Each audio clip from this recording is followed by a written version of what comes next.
Hello everyone, welcome back into another Fear the Old Lore stream of Elden Ring version 1.00. Hope everyone is doing well, and all that. Mortis, nice to see you again. Trent Reznor, welcome in. Cantrell, nice to see you again as well. And Tom Labange, hopefully I pronounced that correctly, welcome in. This is Shadow of the Erd Tree, right? Yeah, we just got our early review copy, so we're going to be going through that one. Alright, so yesterday we left off going through most of Limgrave, talking to the NPCs. I realized I forgot to talk to Kenneth Haight, so we'll probably do that. And before going through that, we're going to look at Castle Morn a little bit, and then I think it'll probably be prudent to go to Stormveil before we outscale Godrick by leveling in the other places. So, with that being said, we did end off the stream yesterday killing the Knight Cavalryman, which had a really weird assassination kill, which I wasn't expecting, and then the death bird that exists over there. So, how to get that username? Trent. So, Helanthropus, welcome in. So, yeah, as we come into Castle Morn, I don't remember if I picked up the item in here. No, okay. We see that this is kind of an older style design of fortress or whatever you want to call this. We've got the older types of bricks, and this is probably really just placeholder stuff, or doesn't really have too much lore significance. But on the off chance that it does have lore significance, we've got a bunch of the weathered swords over there and banished knight swords. That's the marred leather shield behind it, and the banished knight shield. So there's a good possibility that the banished knights were native to Castle Morn. I mean, maybe native isn't the right word, but they were probably stationed here potentially before Godfrey subjugated the lands between with Merrick and everything. So we did get the Weeping Peninsula map.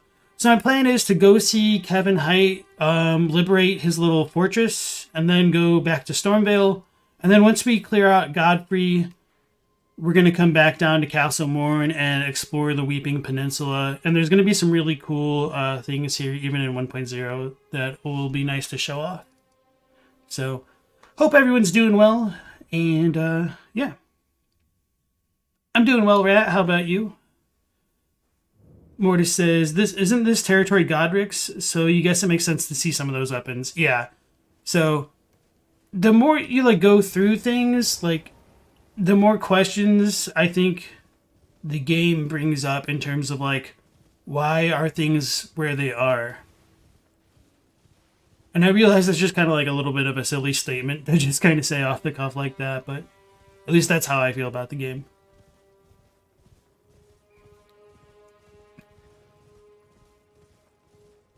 So yeah, Castle Morn now still has all of Godrick's banners all over it, so Godrick does control Limgrave and the Weeping Peninsula for now. Hello? Is anybody there? Someone who might be interested in rescuing the great Kenneth Haight, servant to the true order and celebrated repudiator of the false. Oh, Erdtree, grant me succor. Rat's been playing Gambit for the past 3 hours. Ooh. Trent says, you're sorry you missed the first two streams. Have we discussed the Thorns and the Rot at Stormveil Castle? Not a ton, but I will go back into that. We only went into the very beginnings of Stormveil to just show off some of the weirder enemy placements. But in this stream, we'll probably explore most of the castle and talk to Rogier and everything like that. Edgar is also a banished knight, so maybe his comrades died or deserted when the Misbegotten rebelled. I do think Godfrey incorporated the banished knights into his army. It's questionable whether or not the banished knights fought against Godfrey initially, because there are a ton of banished knight armor pieces littering the battlefield in front of Leyndell. But that could have also happened during the Shattering, which just goes into why I was oh, this raises all these questions. So, yeah. Alright, let's talk to Kenneth so he can shut up. You've come to lend me your aid, have you? Well, that's very kind, but, no. No, the help is very much appreciated, even from a tarnished. Despite appearances, nobility is no prerequisite to serving the true order. You might have heard of me, Kenneth Haight. Next in line is the rightful ruler of Limgrave, young Tarnished. I would have a boon of you. I want you to take back my fort. It lies to the south, beyond the Mistwood. A knight commander from Stormveil took it. A fool, and plumb mad to boot. Simply obsessed with blood.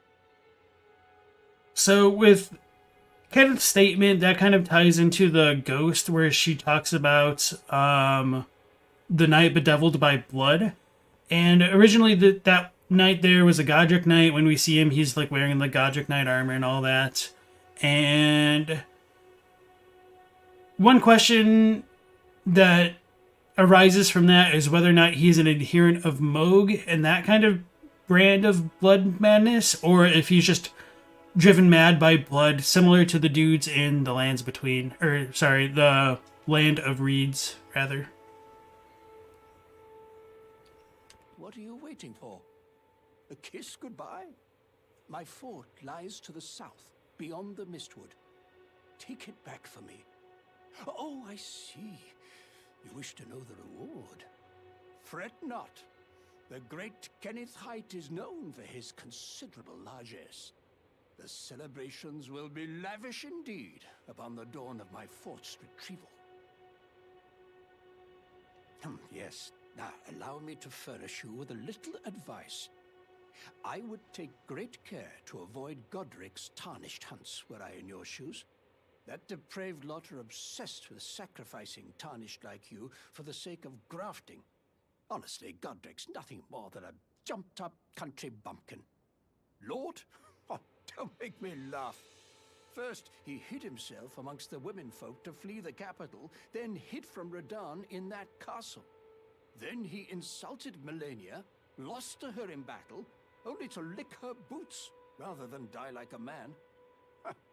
Has he no shame, the big girl's blouse? And to think, he's the blood of Godfrey, last of the golden lineage, though you almost wouldn't know it to look at him.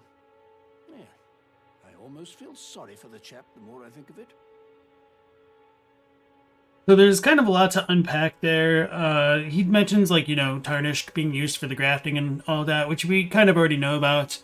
But then there's also the bit about running from Radahn and hiding in the castle, and that might be the biggest indication as to, like, what attacked it. I think it's possible, like, someone could make the argument that dragons might have attacked it, maybe in conjunction with the first defense of Landell. But regardless of that, we do have a more direct reference here of Radahn attacking Godrick, and then Godrick hiding in the castle. So it's possible Radahn was pelting the castle with a bunch of his meteorites and stuff like that. So Kentrell asked, was it ever said where the other demigods that were hunted down came from? No, it's never been directly mentioned, and like Aeneas says all the demigods are each and all like the direct descendants of Marika, with the exception of Godrick. I'm really screwing up these names in my head right now. But does that mean that like literally every demigod came from Marika and her royal line? I think it's possible, and in I think some cut content or like pre-release content, or maybe it's the interview. Yeah, no, it was an interview with Miyazaki where he talks about the Night of the Black Knives kicked off like a demigod hunt. So other demigods died. Maybe that's where Malekith got his name, of like the death of the demigods, and that's like why they feared him. But there's a lot of unresolved questions about the nature of demigods in general, because with the Glowmide Queen being an Empyrean and the Rune of Death being removed from the Elden Ring, to me it would imply that the Glowmide Queen either like controlled part of the Elden Ring or something like that. So there could have been a kind of royal family before Marika's rise. But that is all super vague and ambiguous, and people can have their own interpretations about all of that. Yeah, and Trent Reznor brings up a good point that a lot of the descendants of like the demigods could just be those related to Godwin, since they're like in wandering mausoleums and they're soulless. Mortis would hide from Radahn as well.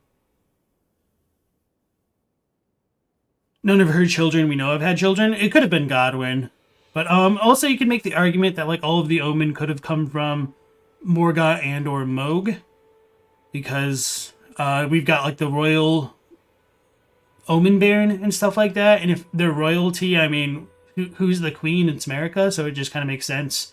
Also, the one, is it his remembrance, mentioned that he was like the true heir to Leyndell, Morgott was. So even if things aren't always spelled out, there can be like the answers in between the lines, I think. Melania technically had kids, but not in the conventional sense. Magister Ludi, welcome back in. You hope we find all the Mausoleum Knights' heads in the DLC, the poor guys? Yeah. Yes, I think he has one more thing to say. What are you waiting for? A kiss goodbye? My fort lies to the south, beyond the Mistwood. Take it back for me. Alright, so that's pretty much it with Kenneth for now. His quest is broken. Like, once you liberate Fort Haight, there's nothing else you can really do with him in this version of the game. So I might just like fight him after the fact. Or no, I guess I'll wait until like I show his like quest actually break. So that'll be that for now. We need to go to the rights. And also Vacuous Zealot, welcome back in. I don't think I said that. Morgott gets accepted by the Erdtree, which calls into question the discrimination of the Crucible. He is technically rejected by the Erdtree, like he's not loved in return. Or so it's said. But I guess that's kind of arguable.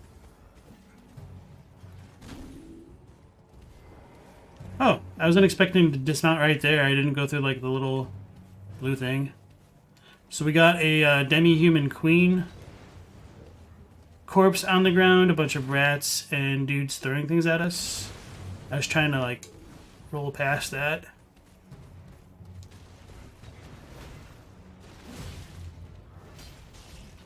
Man, I was hoping that would like hit the cliff. Oh, now we did it. Okay.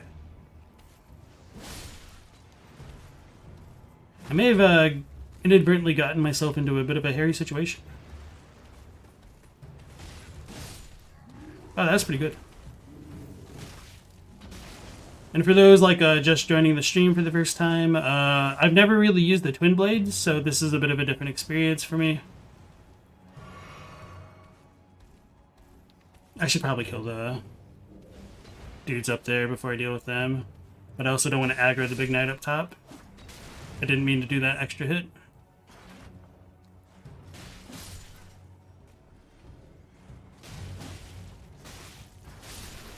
Yeah.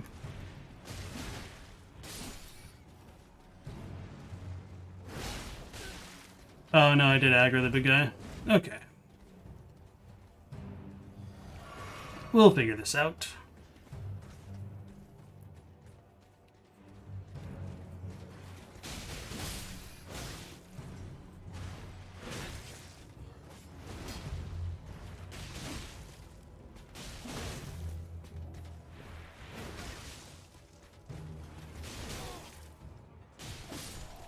I was about to talk crap and he almost killed me. So we get Bloody Slash from that. I was pressing triangle to heal, so I like overwrote the like little box coming up essentially.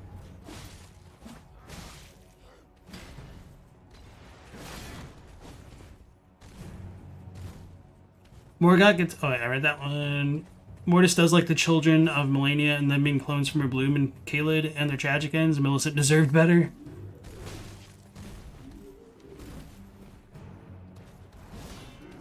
Oh, okay, so that one just goes automatically.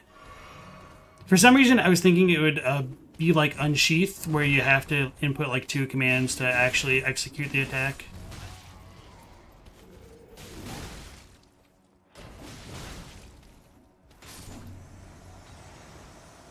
Finished him off with a helmet shot.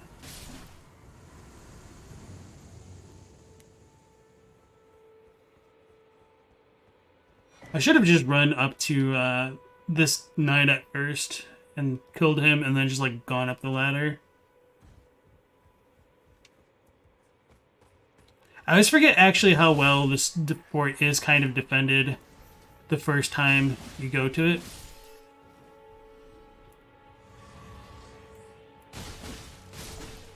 Surprised that wasn't a backstab. Okay. We also got a decent amount of runes. I'll probably go next to Kale and upgrade the Twin Blade after we get our medallion. Ronnie took the kids? Mortis says, also given the many different ways we learn how gods/demigods can procreate, he wouldn't be surprised if Ronnie and the player character did have kids after the Ronnie ending. Splinters. I probably shouldn't have said that. Anyway, Dectus Medallion. Left. A shard from a bronze medal depicting the Erd Tree. According to legend, those who bring together both halves of the medal shall be granted access to the capital. Pretty straightforward stuff. I don't think that's really changed. So now that we've cleared out Castle Haight, let's go see our boy Kenneth. Actually, yeah, I think I do need to talk to him to tell him that we cleared it out before he just goes that way.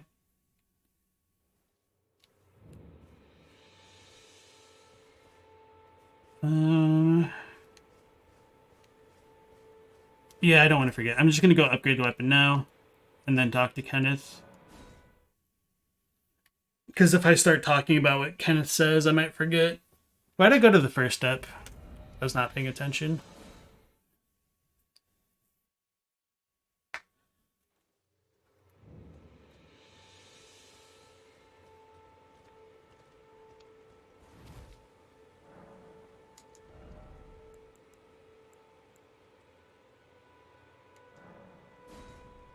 So we got a decent amount of shards right now. Oh, and we're still missing 2. We'll probably get those in the castle. Not going to sweat that.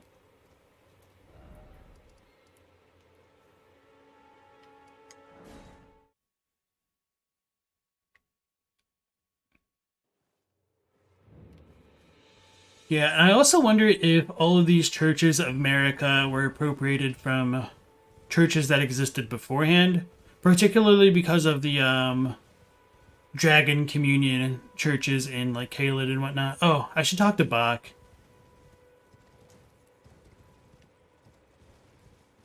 He's a little easy to forget.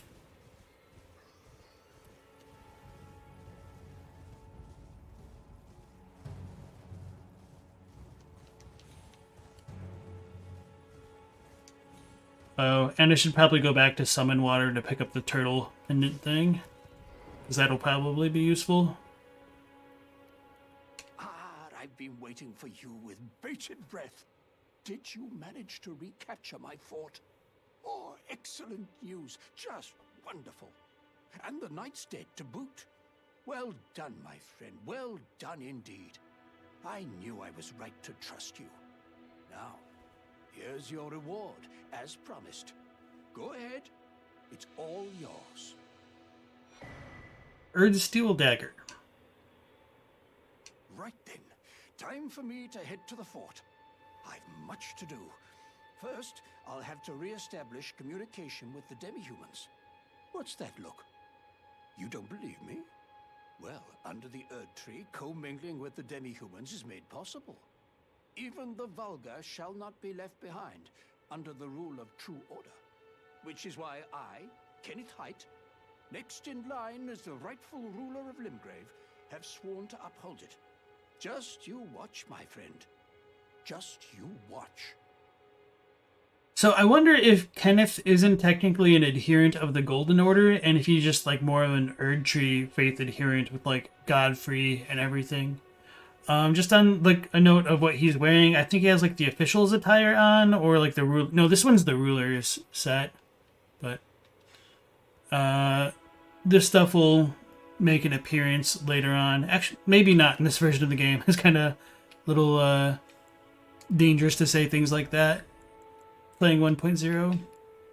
Jay Moore, welcome in. What are my thoughts on the demi-humans? Oh yeah, thanks for bringing that back up, because I almost forgot when I wanted to talk about it. Yeah, it's also interesting that he says, like, through the Erd Tree, commingling with demi-humans is made possible. I think it's interesting that, like, demi-humans can talk, but not all of them do for whatever reason. Some demi-humans can cast spells with, like, the queens and stuff. I don't necessarily believe that, like, the demi-humans predate or, like, are the ancestors of the humans in this game. Just because I wonder, like, if Newman could be considered humans and they came from outside the lands between and America's a Newman and, like, predates, like, a lot of this stuff. It's kind of a mess to untangle sometimes. But, yeah. Mercy, also welcome in. So this is an Erdsteel dagger with a grass crest engraved upon its blade, carried by the Erdtree royalty for self-defense. Though forged to a high standard, the weapon is difficult to wield. The ability to use it properly was a hallmark of a young royal's upbringing.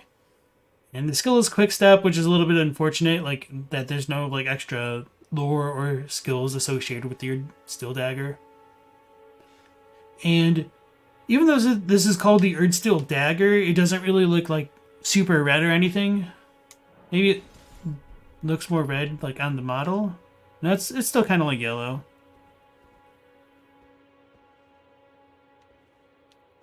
Anyway, that's not terribly important. Let's go back to Fort Haight.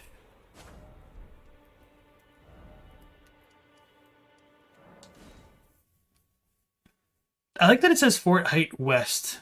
Is there actually a Fort Haight East? I don't believe so.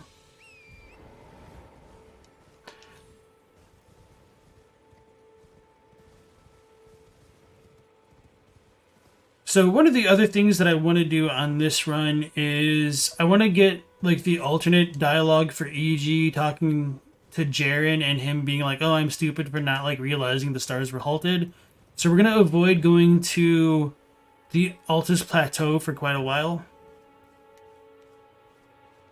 Shouldn't there be more enemies here? There should be.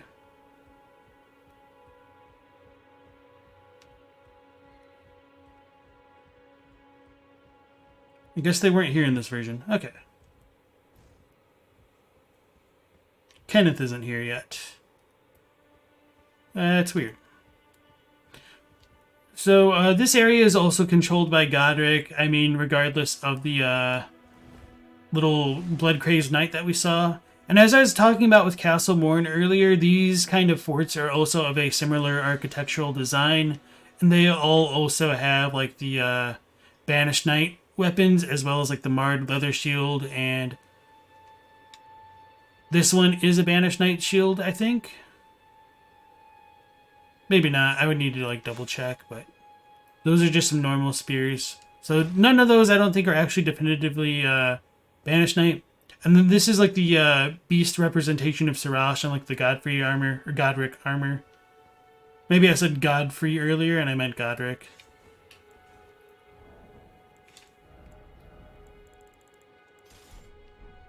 So yeah, these are the Banished Knight weapons that I was, like, referring to a second ago. Deserter's Cookbook. No idea what it actually does, because none of the cookbooks actually say what they do in this version of the game. Alright, so Kenneth doesn't come here yet, so I guess we'll just go to Stormveil. Alright. So we already did the Rampart Tower portion and got, like, stalked by Gastok. So, where should we go next? The chamber.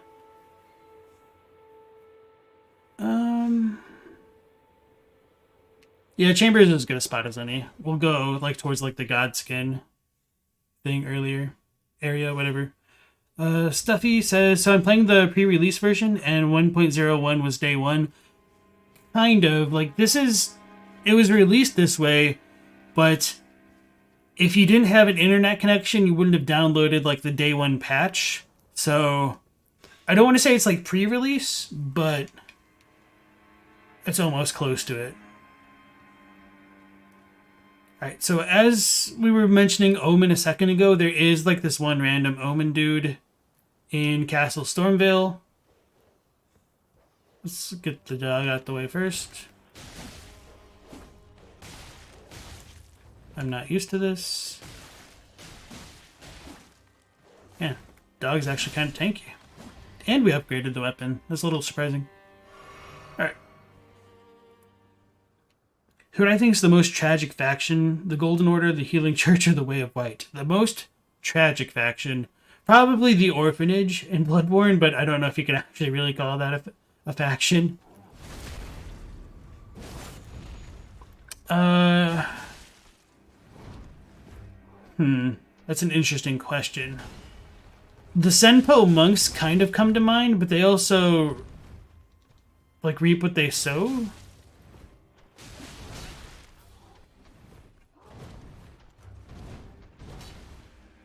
So I need to keep in mind that this weapon doesn't actually have bleed. I couldn't roll from that? Okay, that's weird.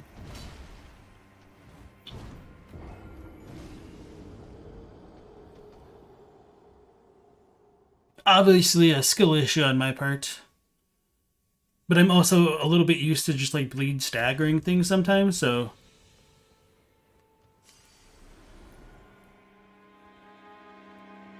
I should probably level up.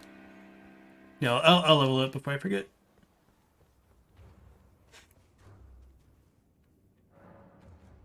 So parts of the Way of White are tragic. So like a lot of the like women just kind of don't really know what's going on, like the adherents of the Way of White. But yeah, I'll just keep leveling Vigor for now.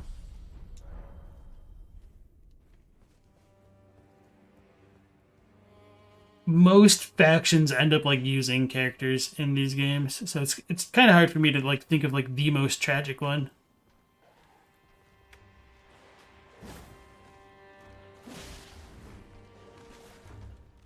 The Senpo monks achieved crazy long lives and succeeded in making a divine hair they won all over.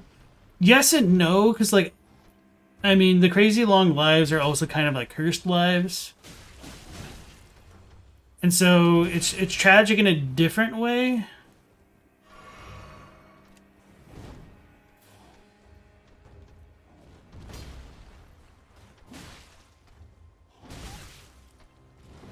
I wonder if the jumping attacks stagger them. Okay, that's good to know.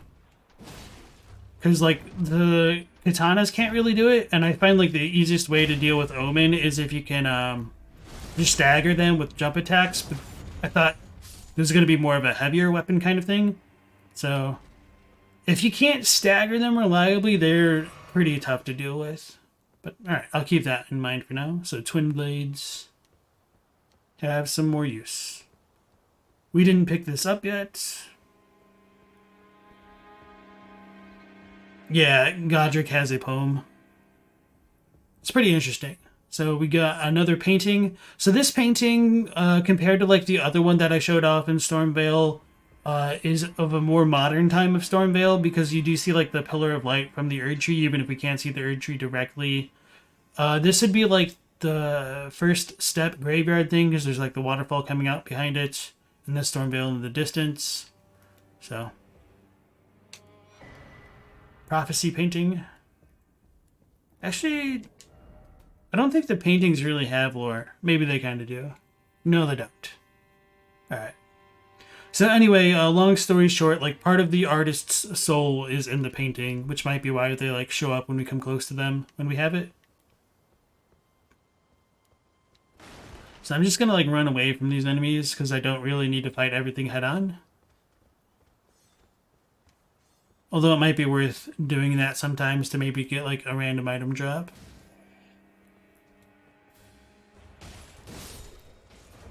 I couldn't have timed that better if I tried. Alright, I don't think that dude will follow me. At least I hope not. I was just checking to see if I was still like medium rolling.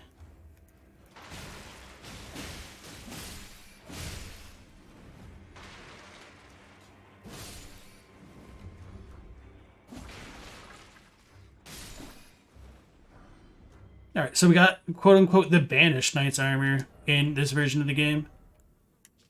Or Banished armor, rather. So this is one of the bigger lore differences in 1.0. He did follow me, or is that a rat? Bruh, sniper, no sniping. And I was excited to talk about the armor. He just wants to ruin everything. What is going on? Oh, I like got stuck on the floor.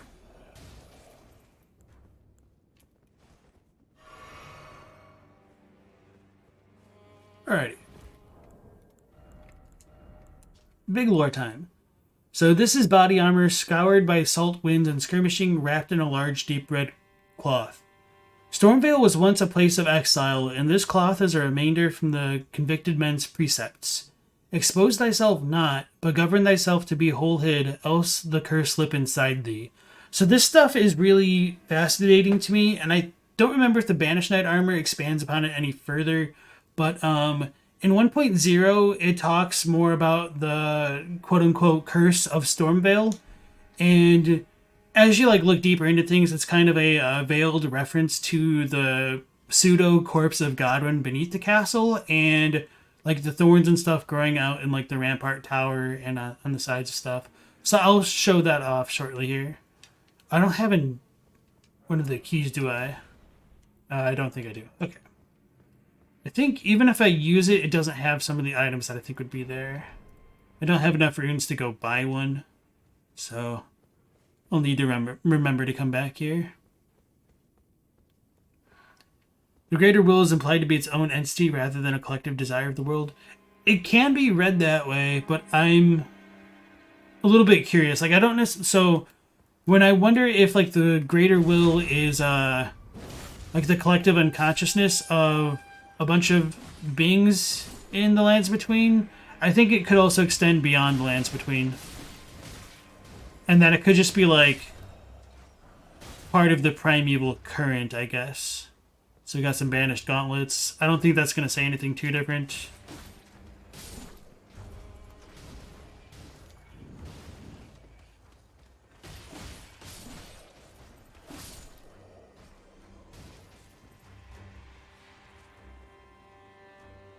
I like how some of these dudes are still oblivious. Why can't I backstab those ones? So they need to like let go of their little fire spitters, I guess.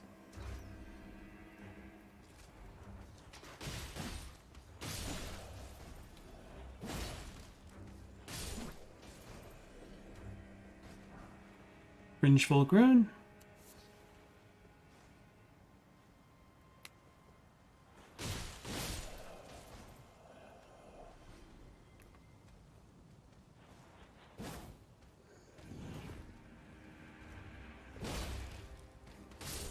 Sounds like the cosmic force from Star Wars. I mean, it might be kind of like that, but again, that's just like an interpretation. It isn't necessarily like the interpretation. All right. Trying to remember if there's anything actually good up there. Well, we could go back over there with the Bell-Bearing Hunter. Or, yeah. Don't need to go up there. So maybe we'll just go visit Nepheli for now. Oh, actually we have enough to go buy the stone key. So that's what we'll do. We'll go get the stone key thing and then go through the door and then go see Nepheli. Was it this one? Let's go to this one because it's closer to the bonfire or site of grace.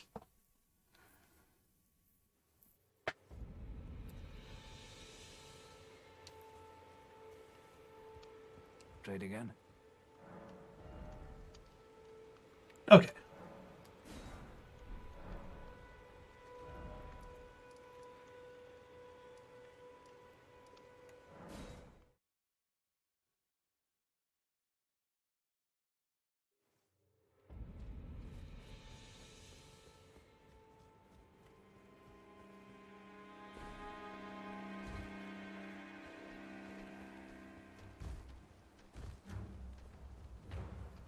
I don't look at it, it doesn't exist.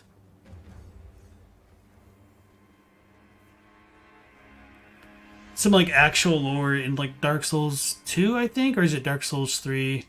Like one of the invisible... Man, I don't actually even remember like what spell it is specifically, but it's like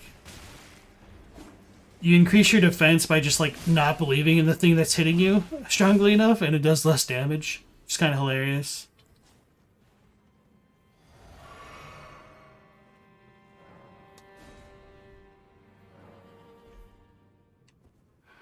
Alright, if I remember correctly, there is no Godskin seal here, or is it like the prayer book? Something. So we do have the prayer book.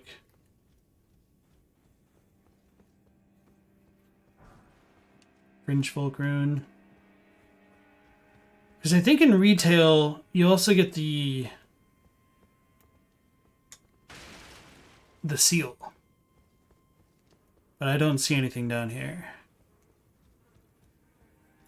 Okay. Mortis says, yeah, the Greater Will is interesting because from the name alone, it sounds like it could be akin to the biblical god, Chaos God from Warhammer, or like the Cosmic Force. Yeah.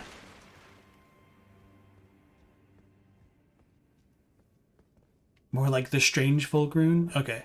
Let's check our new book, because we're nerds. We like to read books. Scroll containing incantation can be given to a learned cleric in order to learn incantations. You do get the seal here? Yeah, that's what I thought. Alright, so there's nothing here. We'll probably need to talk to Brother Corin if we actually want to be able to do that. But I'm probably not going to invest many points into Faith for this run, at least. I do wish that, like, there were some more Godskin spells or Black Flame spells, particularly ones to get the Black Flame buff. Because, like, the only one that exists in the game, like, lasts for, like, 5 seconds. Well, they might have buffed that one, to be honest, but I didn't mess with it too much. No, the item's going to go down there. Okay.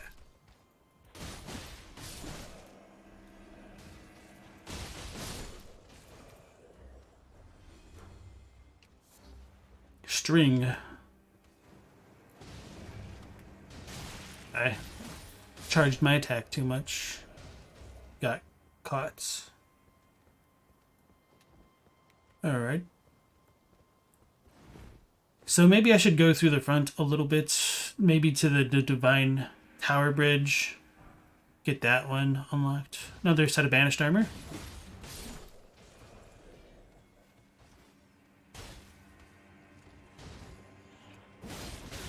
Damn. Okay.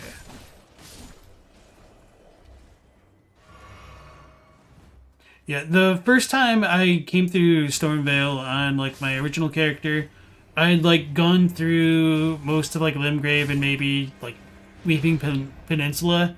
So I'd one-shot Margit, and I felt like a god. So I was like, alright, I'm gonna ignore Gustok's warning. I should have remembered that that dude actually hits hard. I ignored, like, Gustok's warning, and I was like, oh, let's go the hard route. So I went through, like, the main gate. I didn't end up dying, but I had, like, no healing left by the time I got to the end. So it felt like an appropriate challenge for being over-leveled. Hey, a golden boy. You got the scary dog over there.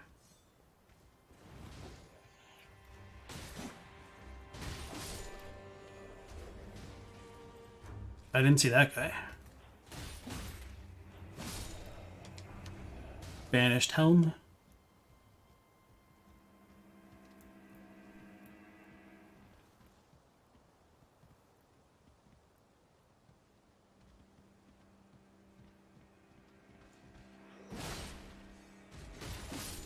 Okay, that's a good combo for that, for the big ones.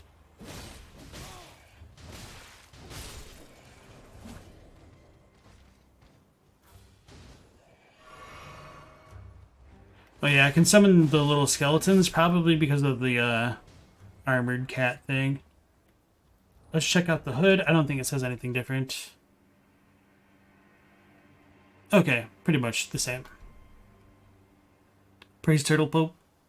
You wish more people had a mindset like the Turtle Pope?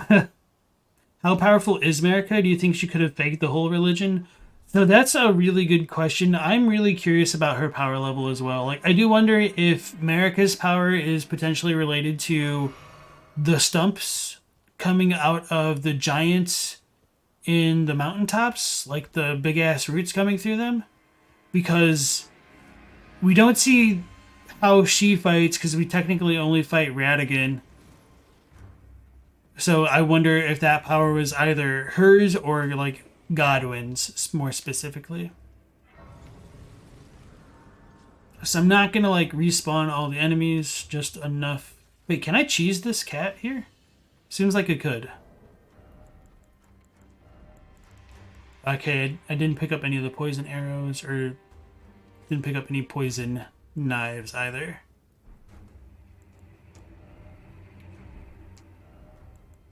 Oh, we do have Trinas. I think these things are actually weak to sleep. I might be wrong, though.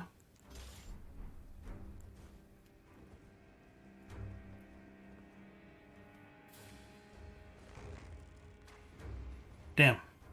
Was not expecting that jump. Thing isn't blind, huh? I'm surprised that hit.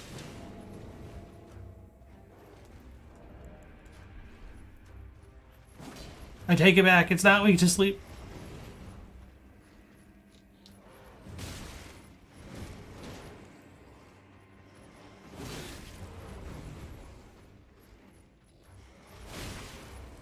I am messing this up badly. Alright, so screw what I said about not using the spawnfire. Or Side of Grace, rather. Alright, I'm just going to level up. Or not. Oof. Let's go to the Rampart Tower.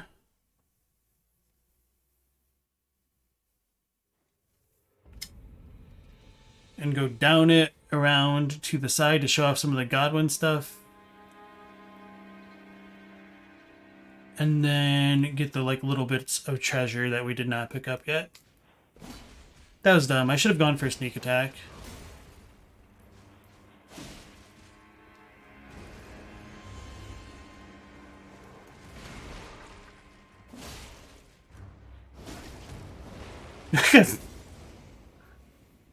That hurts.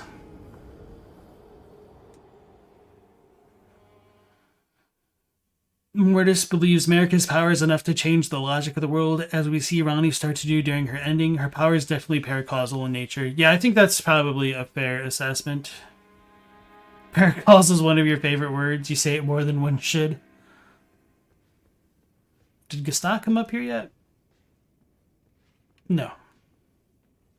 He just kind of poofed.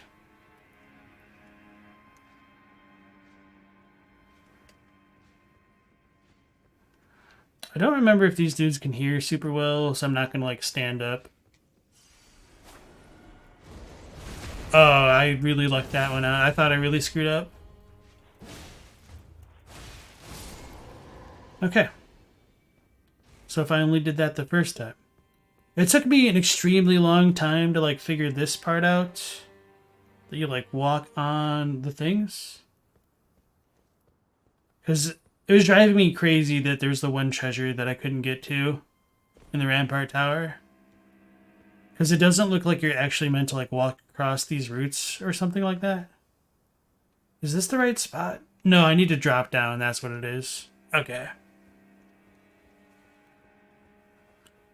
Ungriever, welcome in. I don't remember if I said that. You said Godwin's power looks similar to the Death Root branching or whatever before the Prince of Death would be interesting. Yeah. So I think that's a strong possibility that it could have been like him that killed many of the giants up there, since like Deathroot might be related to that power, but I don't know. It's kind of what I secretly hope for, but if it doesn't pan out, I wouldn't be surprised. And then we only get an Arteria Leaf for our troubles and a Firebomb to the face. Hey, Weathered Straightsword. Okay.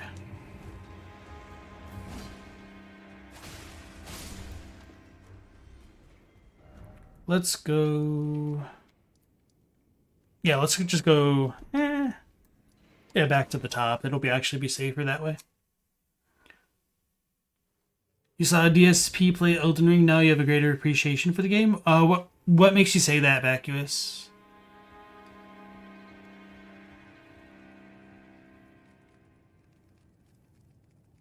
Stuffy asks, what does free of the law of cause and effect mean? You couldn't find a good definition. So, for every action, there's an equal and opposite reaction. To be paracausal would mean something that could just spontaneously happen. So, in real life, there should never be an example of that because, we have like the laws of physics and we're kind of bound to that stuff. So, what might be a quote unquote real life example of that would be the Big Bang, like how the universe essentially sprang from nothing, or if you're religious, the existence of like deities. So, like whether or not like a god is beyond time and space, so they don't have to justify their own existence because they're paracausal, like causality doesn't influence them, so they can exist without a kind of universe that we would need to exist, if that makes sense. Mortis says, it's basically means a power that is not bound to the constraints of the laws of reality. Kinda, yeah. Alright. Now we should be able to level up. No, I'm still like 100 short. Like always 100 short.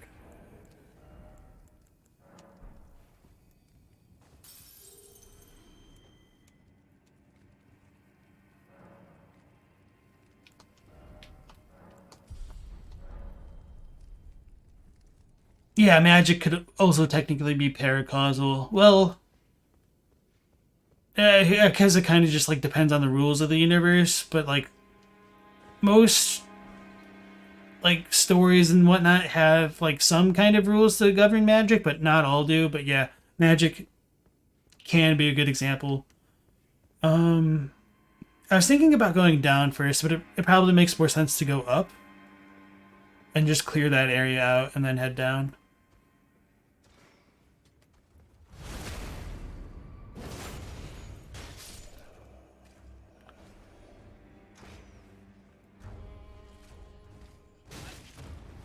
Oh my god. Wait, I didn't take fall damage from that. Just pride damage. I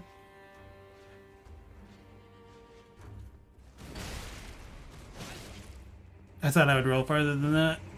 I goofed. Actually, this dude would probably chase me all the way to the top, wouldn't he? Maybe I'm making a mistake. A series of mistakes, let's be real here.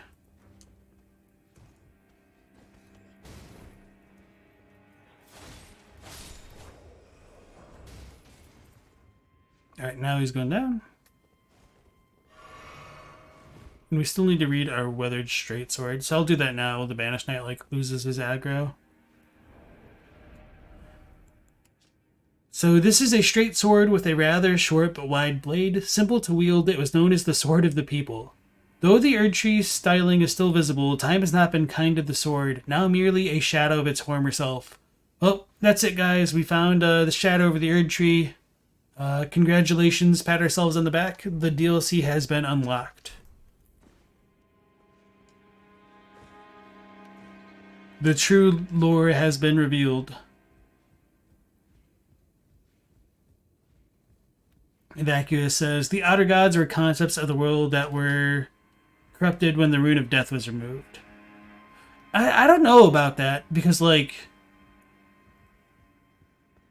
it seems like the outer gods have always just been trying to corrupt the order, or maybe they got pushed out with the arrival of the Elden Ring. He almost woke up his buddies. So yeah, as we go like through the Rampart Tower, there's like a bunch of Banished Knight armor everywhere. We also have like the Wandering Banished Knights. So Castle Stormveil may have been a Banished Knight stronghold. We don't know if the Banished Knights like came into being under Godfrey or whether or not like he subjugated them through conquest. There's a really good chance of that since he subjugated everything else, but yeah. Oh.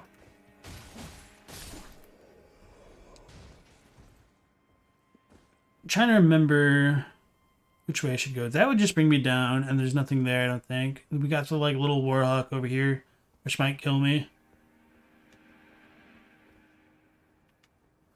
Or is there anything up here? I don't think so. Okay, a stone sword key. That's sweet. We could use that soon.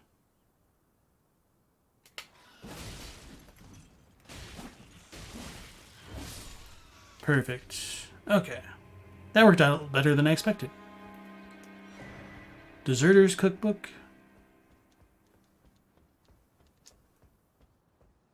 So down there is the troll where we need to go see like the chrysalis. Or is it? No, it's on the other side, isn't it? So that's where the stone sword key is.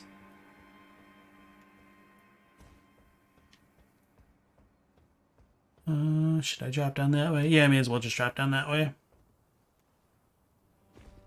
Go back inside the building.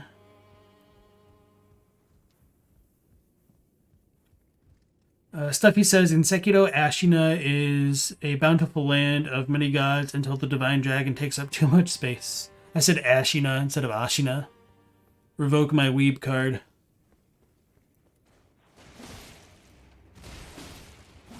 Ooh, that was risky. Okay. Trent says, based on the Souls games DLCs, would Shadow of the Erdtree take place after the main quest is beaten or offer new paths / endings coinciding? I think it's a bit of a mixed bag. Like, a lot of them happen after the main story's events, but a decent amount also happen, like, concurrent to the main events of the game. So this is the troll corpse that I was talking about. The chrysalid thing is down there for Roderica, and got the dogs munching on all the... Oops. On all the corpses down there. Actually, I wonder if these assets are reused from Bloodborne. Like, particularly in the Witch of Hemwick arena. But it's not too important. So yeah, this troll has had some of its limbs removed, potentially to be grafted. I think Godrick does have one troll leg. And he's missing a hand and an arm. So Godrick might have those. Unfortunately, I don't have the free cam to just, like, show all of that off.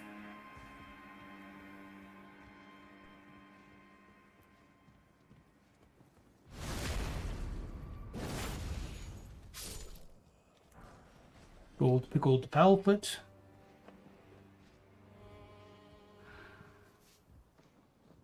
Kenchel says, it is Japanese. So it makes sense to view it as Kami, though you're not sure if Martin influenced things through a Western view. You don't think so, as he often doesn't deal with deities. Yeah, it's really questionable how a lot of that stuff's supposed to work.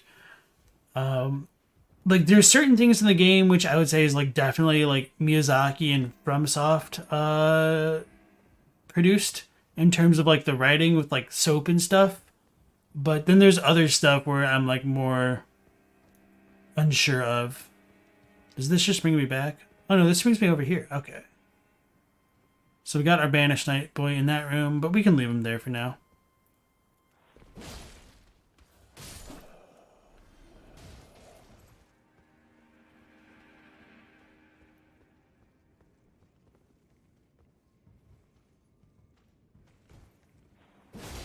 And then we got a Grafted Scion down there. We'll leave him there for now. Pickled turtleneck. String. The nice portrait of Godfrey. Hey, there's no axe over there. I think the Scion must have seen me. Yeah, okay. Oh, okay, so there's no way there normally. So that was a good thing that I did. Oh, is it the door? Never mind. Maybe there is a way.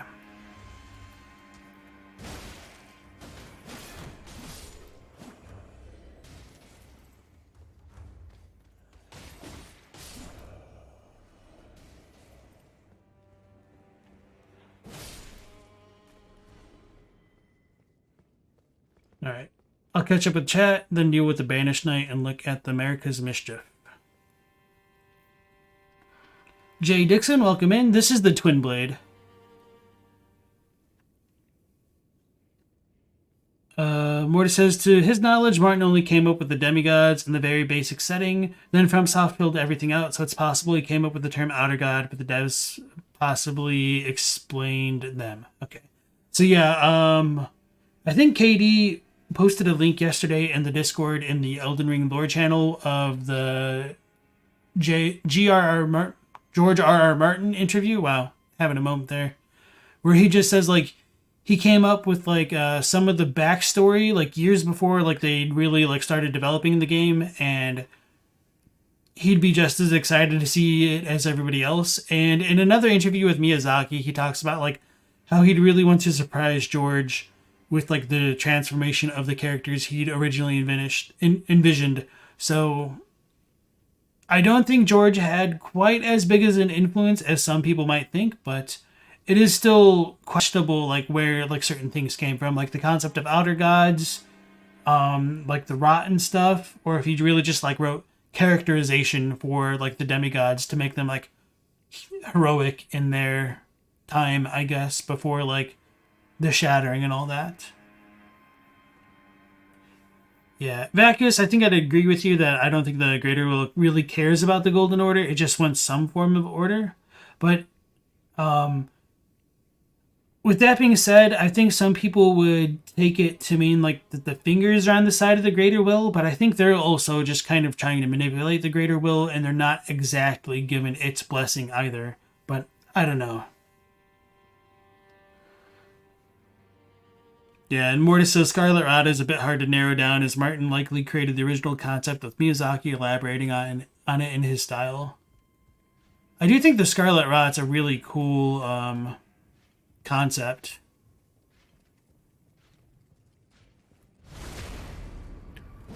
Not in just, like, the mechanics of it, but also, like, the way it's, like, affected the world, and the way, like, it breaks things down. There's, like, a lot that's really compelling about it for me. So rather than being Marika's Mischief, this is called Mimic's Veil. So with that being said, it doesn't use the same kanji as, like, the Mimic tiers. So I just want to throw that out there, because I realize people could, like, take this idea and run with it, that, like, Marika and or Ratigan's a Mimic. It's a popular theory. I like it. I don't necessarily think it's really canon. So just to, like, throw some water on the fire, I guess, or to, like, rain on people's parades. It doesn't mean what you might think it mean.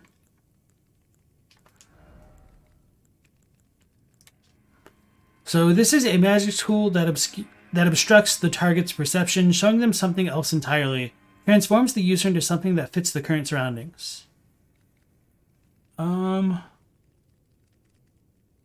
So yeah, the little icon in the middle of it, it kind of resembles the simplified Erd Tree Elden Ring symbol, but it's a little bit hard to make out.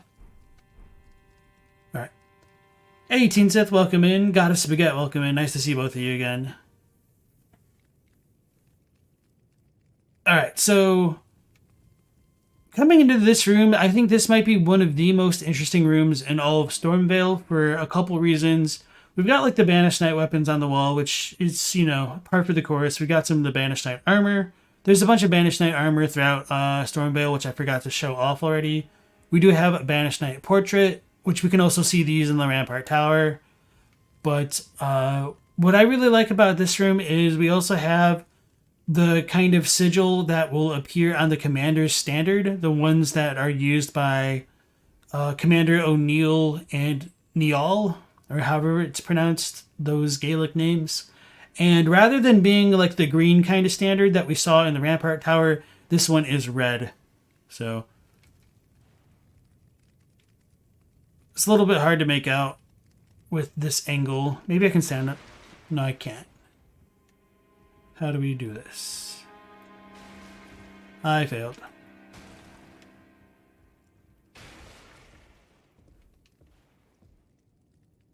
This is a little bit better. Yeah, you can kind of see it, like, it's upside down, but it's got, like, an almost draconic phoenix looking type thing coming off of it. So it's possible that this Castle Stormveil, like, predates the Erd Tree stuff by a significant margin, and, like, it could have been redecorated in a kind of new style to fit, like, Godfrey and everything. So I think, like, these gilded trimmings on the ramparts and stuff were probably added later on, and everything else, like, predates that. even though like the masonry for most of the castle is like in the older style, some of it is in a newer style. And to just tie into that and to keep rambling on, some of the most interesting sigils appear on these things. So I think these guys actually look like Erd Tree avatars, but with heads. And they kind of look like demons almost. So, you know, just your asylum demon essentially.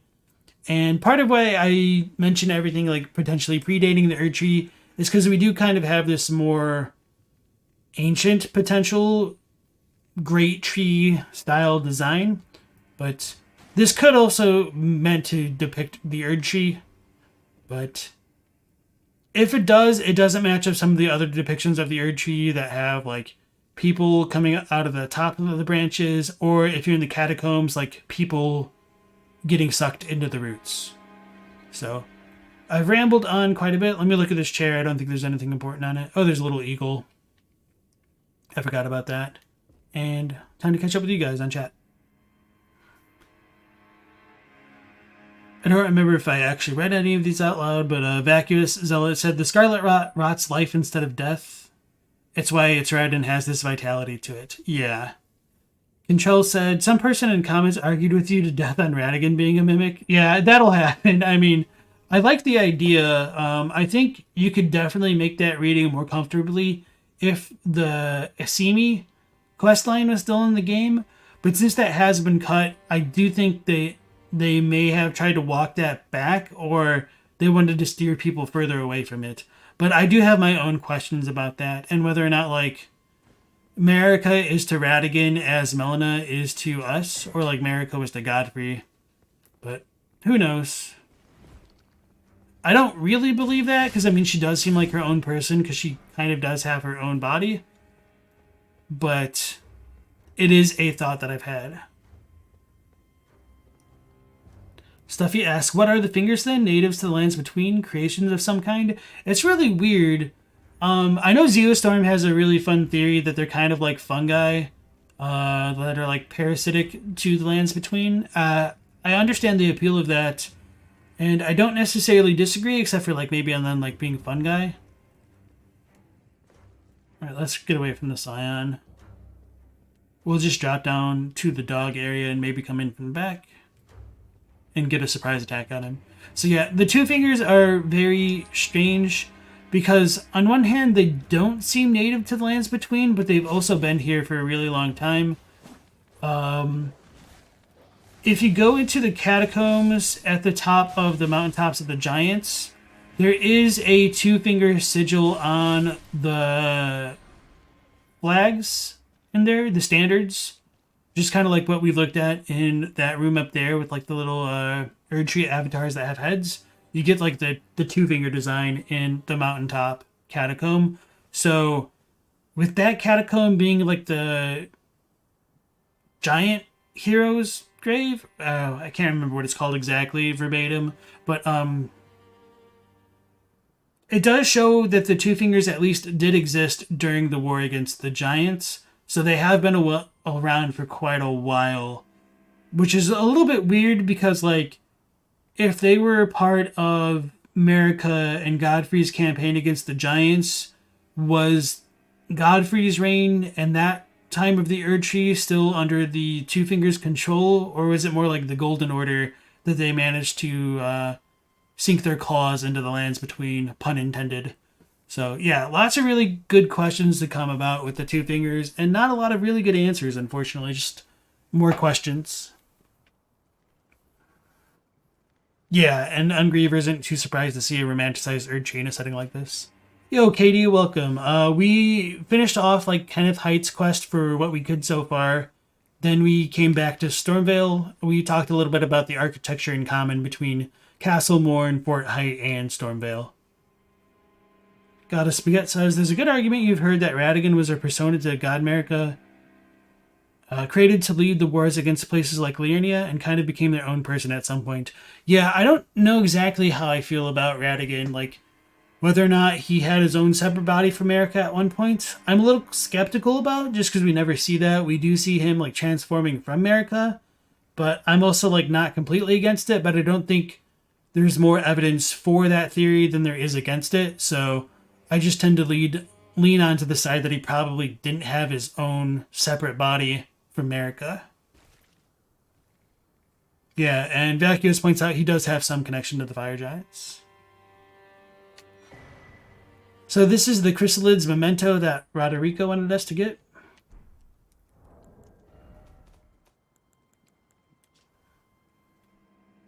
An item left behind by the Grafted Ones. Pupification means death. The truth must be known. So I'm pretty sure that's different. Let me actually look that one up on the Zoli thing. Oh yeah, let me also link this into the chat. So for those who are curious about like some of the differences in the item descriptions, here is a spreadsheet, I believe created by Zoli the Witch, that compares the two different sets of text from like the retail version of the game to 1.0. So let me look at the Chrysalids memento.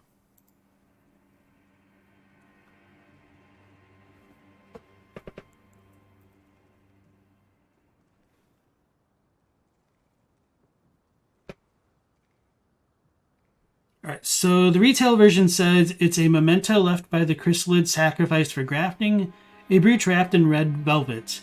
Traces of blood are visible. Faintly visible spirits try to convey something, but their voices cannot be heard. Okay. So I'm really curious that it says, like, pupification means death.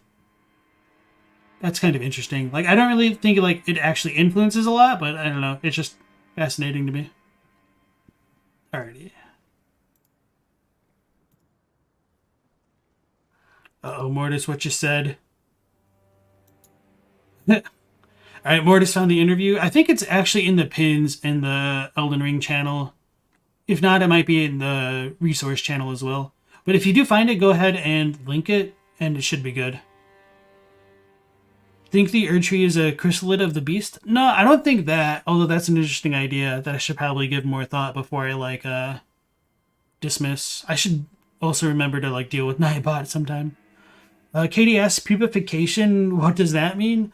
So pupification would mean, like, making something into a pupa, I guess.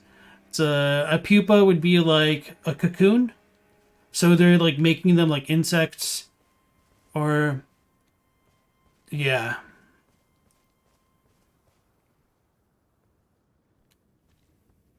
I think this is just the elevator back up there. And it should work from the top.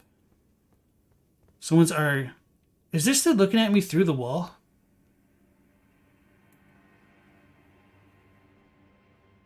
Maybe not. Okay. Once he turns around, I'll try to sneak attack him.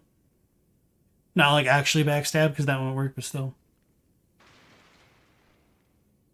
Teen says the gold decorations on the top of the walls in Stormveil are crenellations, if you remember correctly. Thank you. I'm pretty bad at remembering some of those kinds of terms. Let's get our revenge for getting got on the precipice of anticipation. And by revenge, I mean it's gonna get its revenge. I'm not doing so hot. And caught me in the dodge.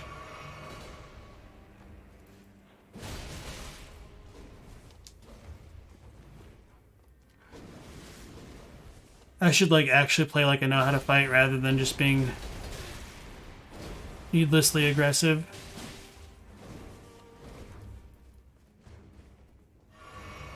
It's a bad habit from, like, being able to overpower most enemies between a frost proc and a bleed proc with, what are they called? The scavengers, curved swords. YOLO! Okay. So that didn't drop anything. I think he dropped something in retail, but it wasn't like that big of a deal. But I don't remember what it was. And in retail, there was the Highland Axe here. So that's not present right now. And obviously this is a painting portrait of Godfrey with Sirach on his back. I really like this painting. It's really cool. It almost looks like he's standing on the water, which is just kind of funny to me. And then on the banners next to him, we got like the Sirash figure, which are kind of emblematic of Godrick now, but were probably originally emblematic of Godfrey. And just to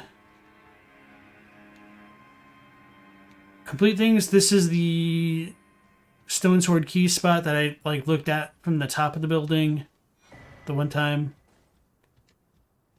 And the other door leads to the outside where like all those little exile armor folks were. So I'm just going to fast travel back to the top of the Rampart Tower, come back down, and go through all that. Alright. Cantrell believes it said that he left Renala for Marika to become her consort, offering him greater knowledge and likely that pinnacle of enlightenment. So that's a little bit of a localization issue where, at least in English, it's stated. Oh damn it! I did need to get it. I goofed. So that's a little bit of a localization issue where they used more exact language in English to make it sound like that is what happened, whereas the Japanese for that text is written as hearsay. So Radigan didn't necessarily like have to study from Marika. It's just what people believe, because people don't know that Radigan and Marika are one. And I mentioned that in my short, I think from like the other day, where I talk about that. Alright, so now we're back exactly to where we were. And so this statue is kind of cool. It's like the woman pouring out the urn. You can see her in a lot of the catacombs and stuff. And I think the Tarnished archaeologist thinks the statue predates Marika. My thoughts on that aren't final, but that's something we could like keep on the lookout for as we continue on. Ludi asks, does the butterfly remember being a worm? I don't know. Alright, Mortis, thank you for the link. Can you add bleed with the Fort Height Ash of War? Yes, I should also probably go to the Round Table Hold and like talk to Hugh. I'll do that after visiting Roderica again and giving her the chrysalid thing.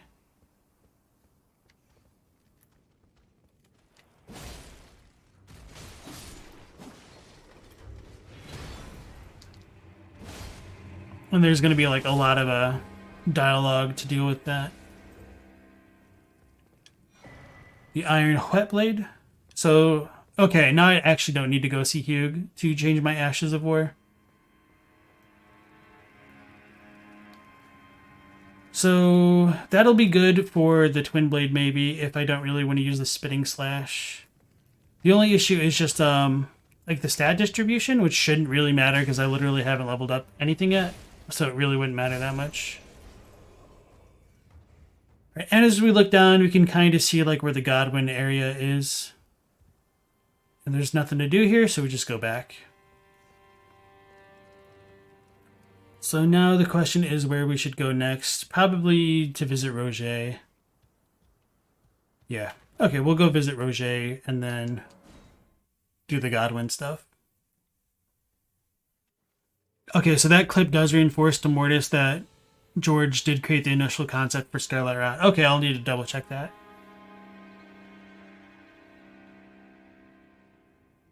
KD, do you care to elaborate about what you're saying right there? About the character and lore? Cantrell says, what about the alchemy aspect that's strongly referenced with Marika and Radigan? I mean, the alchemy stuff is interesting. I don't really place a crazy ton of value in it, to be honest. And that's just kind of like my personal thing about it. Just because there are a lot of times in like the FromSoft games where like they like take references from something, but they don't go with it like fully, if that makes sense. So they might have been inspired by like the concepts of alchemy and the things of like Rubido and like all the 4 elements and stuff or whatnot. But they also typically put their own spin on stuff like that.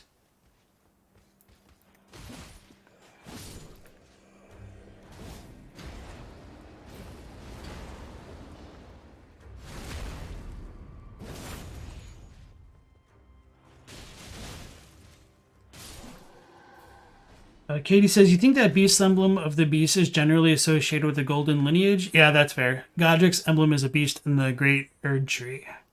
So I think it's the Beast Crest Great Shield or whatever it's called that does link it to Godrick specifically. Let me double check that real quick. And that should be more in the retail build of the game.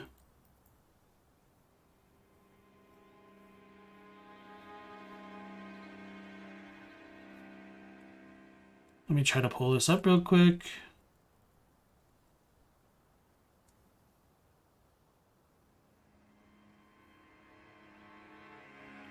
I guess it doesn't say anything on that one specifically, so maybe it's just like the Tree and Beast surcoat is what I'm thinking of. Yeah, so it would be the Tree and Beast surcoat, which calls it like more explicitly Godrick's thing in retail. Let me pull up the retail text.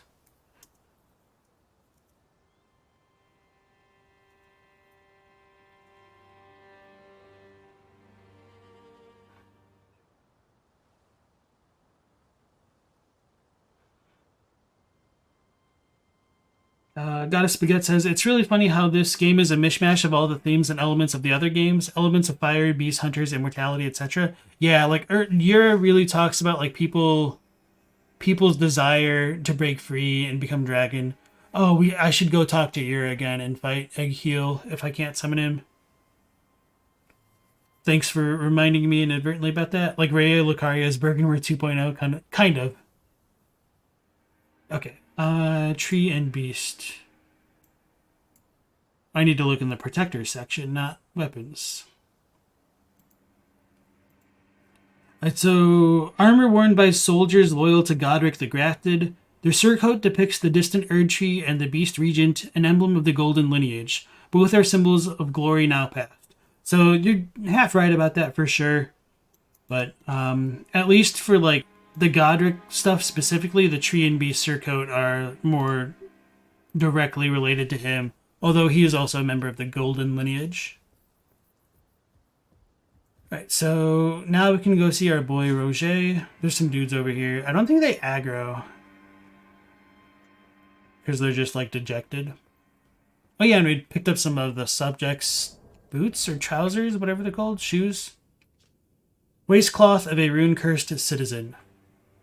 Forgot that they called them rune cursed. So that just kind of like highlights why like some of the commoners are so despondent. It's because they don't have enough runes. So they don't have enough life power, I guess would be one way to read that.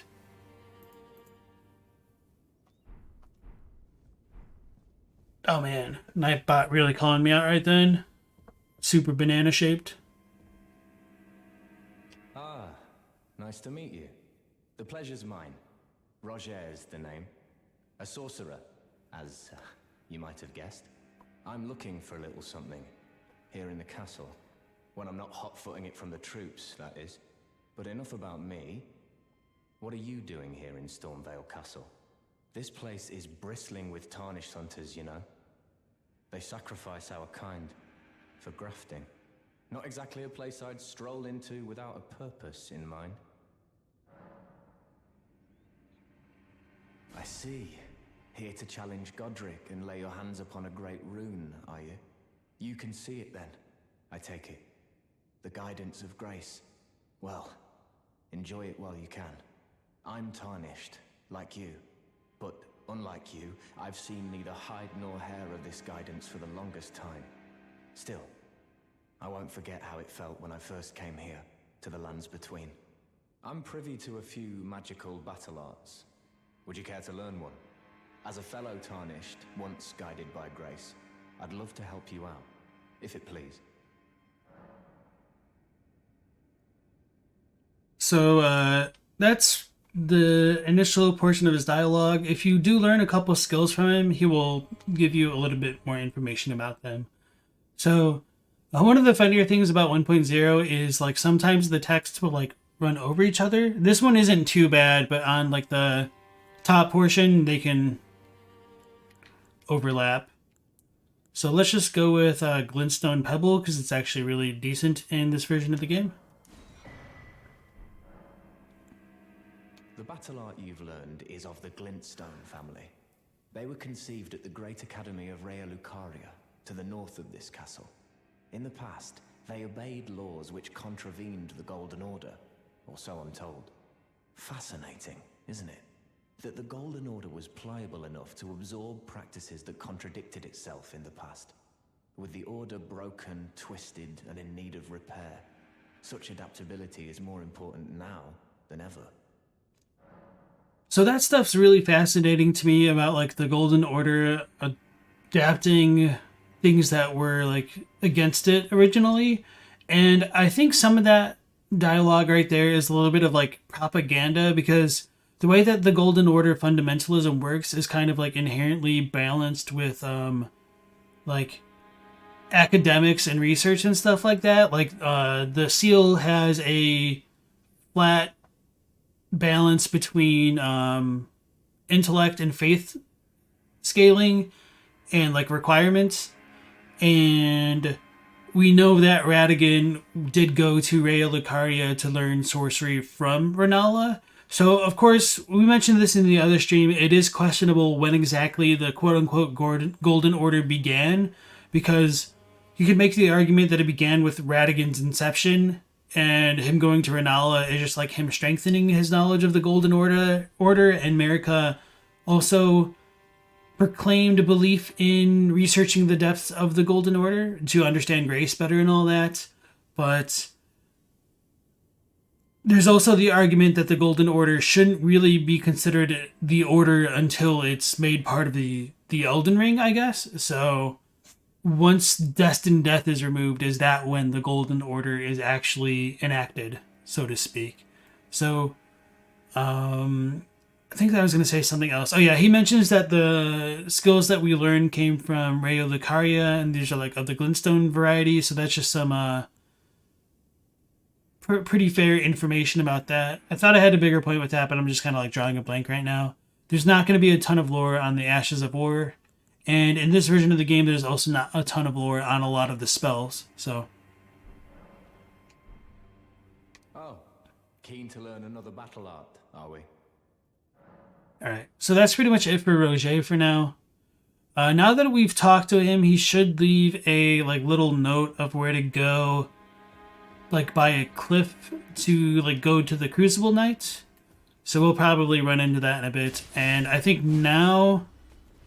No. He shouldn't die yet. It's after we go see the Godwin thing. Then we go talk to him again. And then he's like either not here, or then like you go visit the Godwin thing again and his like little blood trail is there. Right, so that's a decent amount of rambling from me. Trying to think of which direction to head now. Probably... Yeah, okay. The cliffside chamber and then jump off to the side, I think, would be the way to go. But I might be misremembering.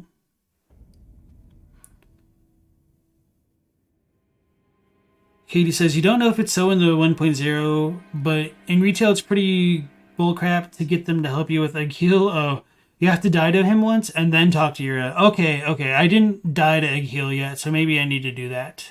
Thank you for bringing that up. Also, Corporate Nothing, welcome back to the stream. You said, the Golden Order is the Pandery Pandery? Oh, yeah, Pandery. I see what you're saying. Pandery grifting friend who just pretends to agree with the left and right wing friends. Kinda, yeah. Katie says, why do you think that they're exclusive to the timeline? Could you elaborate? I was probably rambling, and I'm not sure exactly what you're talking about. I'm assuming you're saying, like, why the Golden Order and or the other thing are exclusive to the timeline?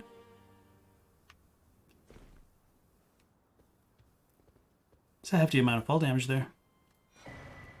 Oh no, I need to go... How do I get back up there? I know it's not this way. We'll figure it out. Anyway, we'll go visit the Godwin thing now. The Rogier note should stay up there for a bit, so I'm not worried about that. So as we come down here, this is one of the most fascinating parts of Stormveil to me, because It seems like the castle was built on top of this area, and we have the quote-unquote saint statues littering the sides here. We've got some statues broken in the ground, so maybe things got like pushed off. The scaffolding is broken, which isn't, that big a deal because everything's broken in these games. But we also have the woman pouring out urns, and she appears in like a bunch of the catacombs as well. But as we go further on, we'll eventually like start seeing corpses in like rowboats essentially. And it seems like Castle Stormveil was built over a catacombs.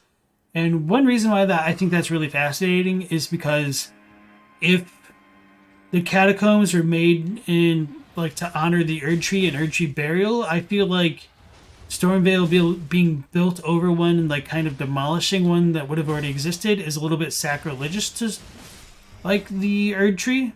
So this in particular makes me feel like the catacombs could predate the Erd Tree, which is kind of a big deal, but also kind of hard to substantiate with some of the other things throughout the game. So I don't know entirely how I feel about that quite yet, but it is something that just kind of like... Okay, I thought that was blue for a second. I was like, you get Rancor Call from that. Okay, Spirits of Death. So that is something that just kind of bothers me, and I wish we could get to the bottom of a little bit more easily than we have so far. Alright, so let me look at the chat, and then I'll read Rancor Call, or whatever it's called in this one.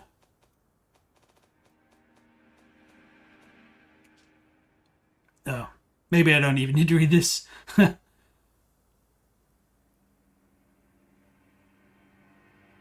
Christianity co-opting pagan holidays could be inspiration for the whole all things can be conjoined thing. So yeah, that's the other thing. Like, I do think there are those kinds of real life parallels with Christianity adopting pagan holidays with like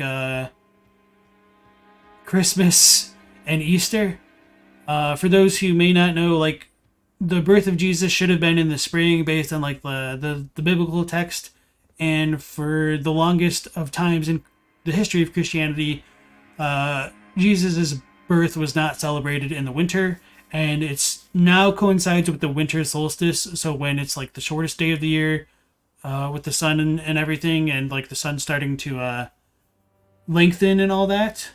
So that's kind of been co-opted from the solstice, from pagan celebrations, because the church wanted to make their religion more accommodating to the heathens. Spaghetti says, it also seems like the concept of universal harmony in some East Asian religions. The birth was in the... Oh, birth was in the fall because of Passover was an upcoming event, and that's where the inns were filled. Okay, thank you for the correction. I appreciate that, unironically. So we get an illustrated tree spirit here. One of the things that I really like about them is that they have gold flames, because those are extremely uncommon. The only other thing that has a gold type flame would be Placidusax with its laser breath, the Placidusax's Ruin specifically.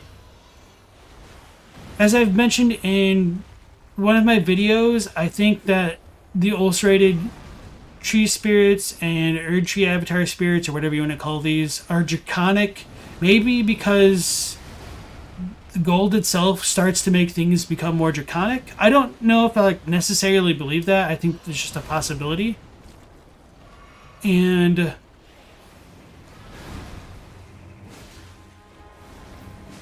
one other thing about these is if you look at their bodies, they kind of remind me of Rykard in the way that they have like extra limbs, like literal limbs coming out of them.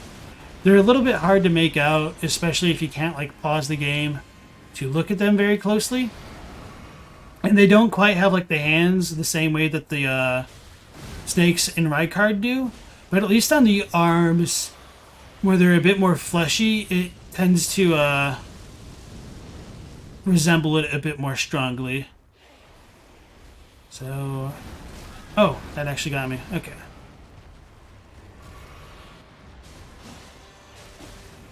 I should have equipped a fire grease. If I get a second to get away from this thing, I'll probably apply one. Or not. think I just need to actually focus and attack it.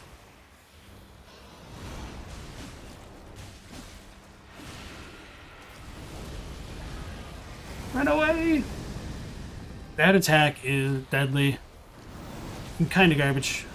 That was me. I should have dodged that.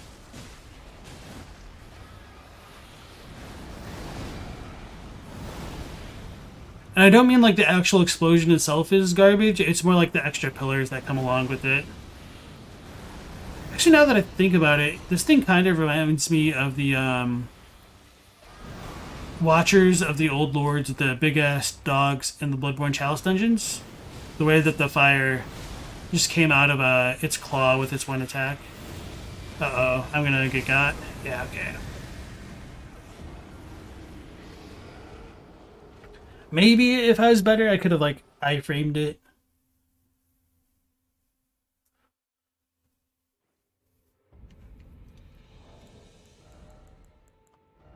And I should have done better. I should have, like, equipped the fire grease before dealing with that thing. Okay. Yeah, they obviously do look like the Pus of Men, for sure. But just, like, seeing the way that the fire came off of its claw just kind of reminded me of the Watchdogs for whatever reason.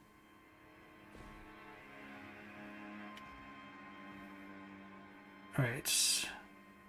Oh, you guys popped off. Okay.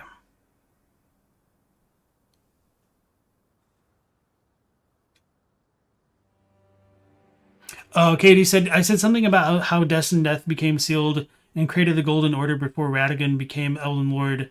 Before the creation is mutually exclusive for some reason. So I do think it is mutually exclusive because sealing Destined Death would have been when the Golden Order became an order in terms of like the fundamentals of like how the Elden Ring functions.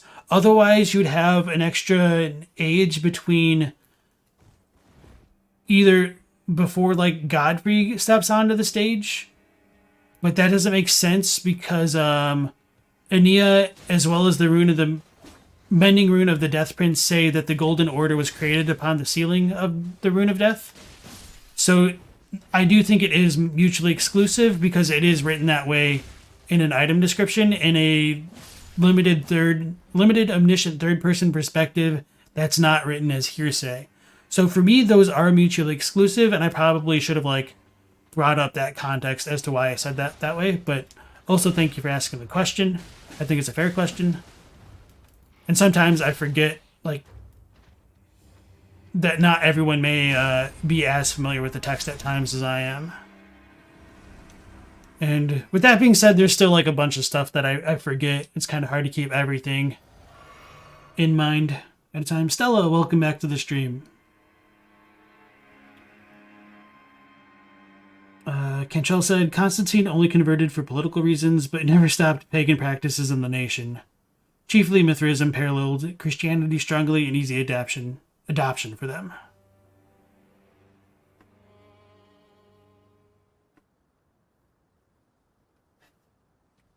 Your take on the illustrated tree spirits is that they're souls of the dead who could be, for some reason, could not be absorbed by the Erd Tree. That's kind of how I feel about them. I feel like once the shattering happened, the roots of the Erd Tree became disconnected from the Leyndell tree, and so the spirits aren't actually being funneled back into the Erd Tree like they're supposed to be. So I look at the ulcerated tree spirits as like the little brothers or cousins of the Elden Beast, and I don't know why they're more physical than the Elden Beast, but they are. That's just kind of how I feel about it, and I could be wrong about that, but that just kind of like makes sense to me. Yeah, with the three Erd Tree beast spirits protecting the other grace or blessing, whatever you want to call it.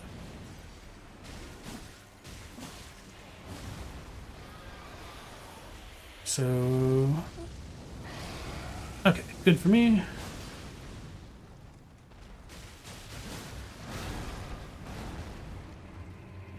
Should probably try using the weapon art when I get close.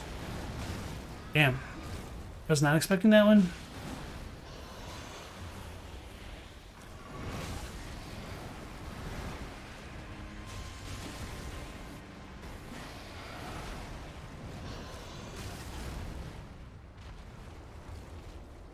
Hey guys, leveling up my vigor helped me live.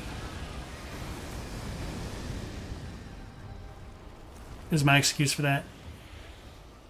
I rolled too soon. Okay.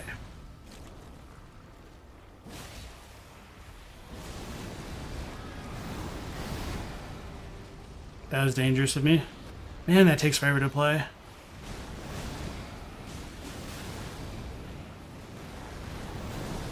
That was close.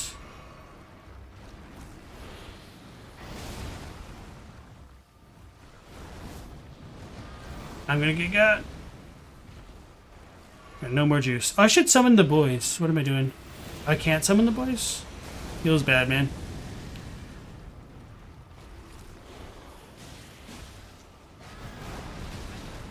And it still got me. Okay.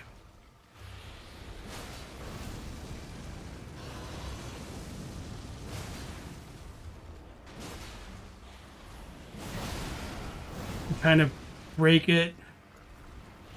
Why didn't it go?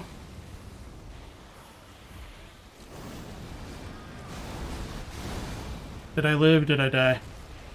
Oh god. There we go.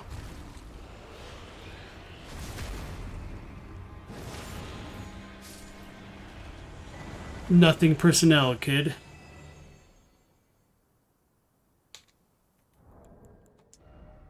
Three HP. See, guys, vigor is the best stat. Whew. Thanks for the GGs.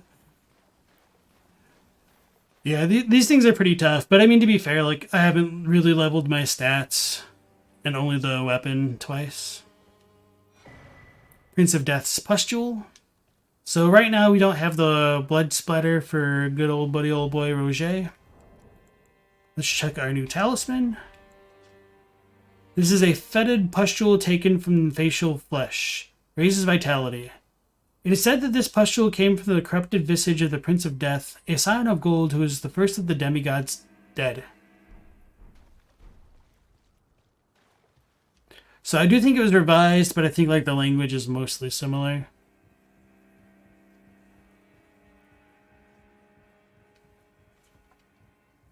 So Stuffy, you want to know more about the unification of ideas in Asian religions bit. So that's kind of hard to work with. Like, it essentially like stems from Sanskrit and its influences on like Hinduism, which would also influence like Buddhism and like Jainism. So it's kind of hard to like say like where you want to start off from. Just kind of just start off with like the history of the Levant, which would be like the Middle East, the areas of like the Levant River, like Levantine, and like you don't have to look at that one specifically. Okay, so I should have just fast traveled.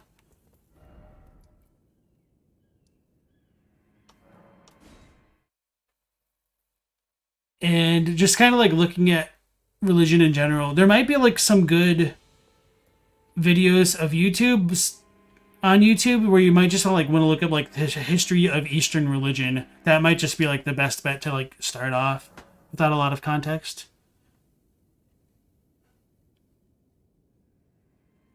Okay, Katie, you think you just misunderstood what I was saying? That's fine. Yeah, Goddess Begets on the right page there.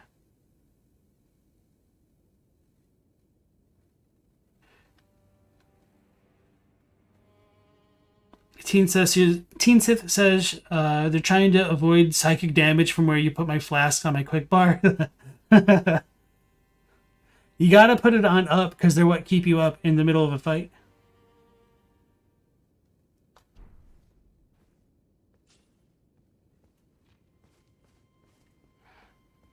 Yeah.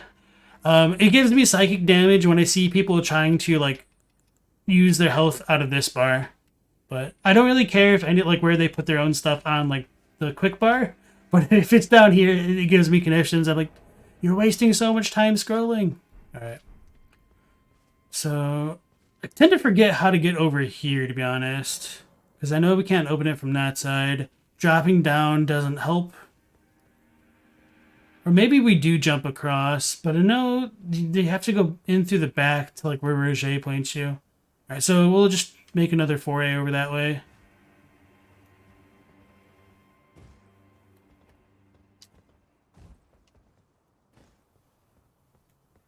We come in from the back someplace. Okay, yeah. See, I knew this is screwed up. We're gonna get got by the bats. So these things are weird and interesting to me because they're like beasts. You'd almost think they're like demi-humans because of the grannies, but they're not. At least not these ones. I do think that, if I remember correctly, the grannies are able to be lured by either the shadow or one of the pots. I do have it in my notes somewhere. Actually, let me double check that.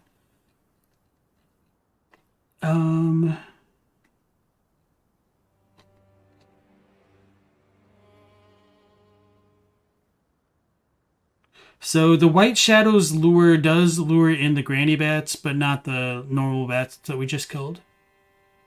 Shadow bait does bait the granny bats. And beast lure pot does not affect the granny bats or like the normal bats that we also just killed. So that was the weird thing about them. Okay.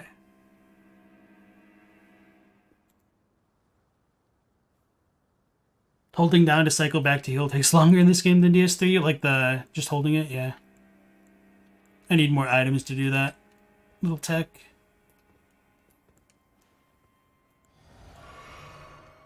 Alright. Should I have just fast traveled back up? Yeah, probably. Actually, I wonder if Rogier's thing is there now. I don't think so. I think we need to talk to him. But it might be. Oh yeah, and I didn't even talk about the Godwin corpse and like the mermaid stuff.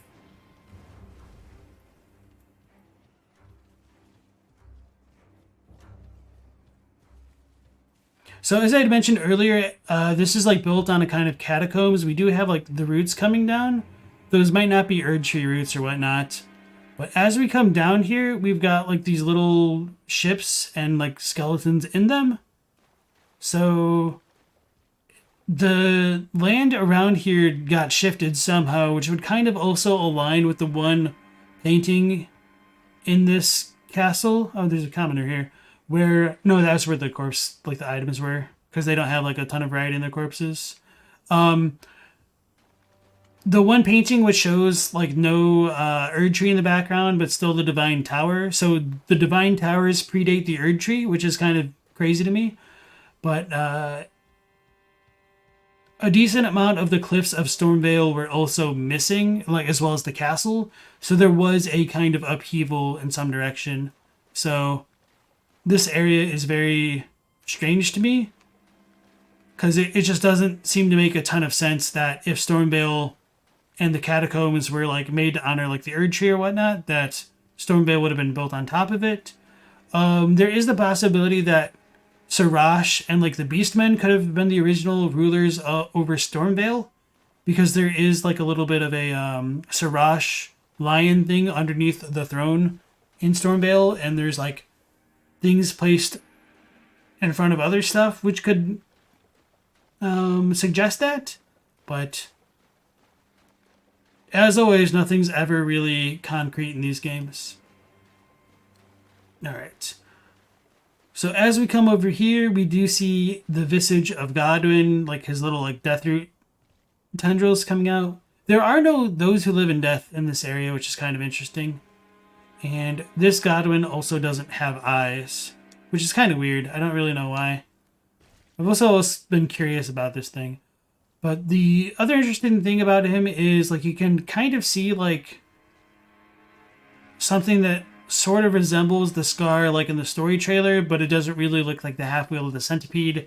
And we do get the one half wheel of the centipede in Summon Water Village, which is strange to me because you'd think it would have been here because this is like the other half of Godwin, but no. Yeah, okay, we'll leave that there for now. What would be the right way to go? Oh yeah, we need to go to the top of the thing to get where we need to go. I remember now. Okay. Katie used to be the bottom bar person, but after changing my style, there's no going back. Yeah. On a metaphysical level, is this world decaying and stagnant like the other From games? I would say so. It really seems like this world out of all of them isn't just a nightmare constantly. So my favorite item, and I say this is like unironically the second most important lore item in the game, this would be a material, is golden poop. The final line says, "For better or for worse, it remains as it is." And to me, this kind of is like the embodying statement of a kind of de facto stasis going on with the Lands Between, or, you know, just in like typical other FromSoft language, that the Lands Between is stagnated due to like the Golden Order and the shattering of the Elden Ring. Oh, you wanted me to hit the Godwin corpse? My fault, Trent. I can do that later because we will show off the Rogier corpse thing.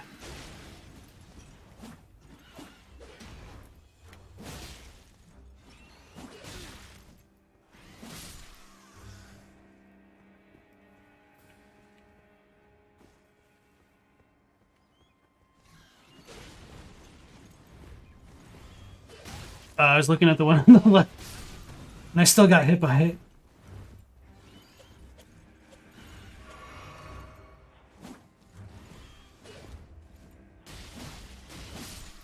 Oh yeah, I should try to equip either the Bloody Slash thing or something else on my weapon skill, maybe. So we can see the Precipice of Anticipation over there. That was the one statue I pointed out on the first stream, and then that's where we got by the Grafted Scion because I suck. So this is where we need to drop down, and we should have the note from Rogier over there. Let's go talk to him first, because we can just actually come up here pretty quickly. Did I loot the item back here? I don't think I came all the way back here. No. It wasn't even holding a barrel.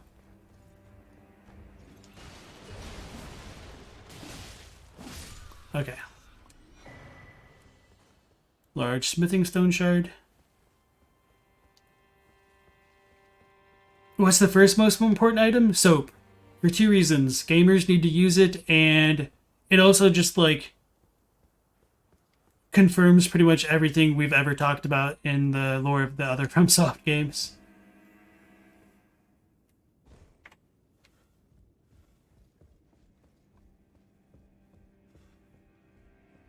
Alright, so Rogier is still alive and kicking for now. Hello there.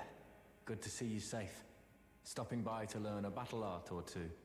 And he doesn't have anything to say. I didn't think he did. Oh yeah, and I forgot to like talk about the stuff in this little chapel. So this chapel fascinates me because it seems like it's of a newer design, I think, if I remember correctly, than the stuff around it.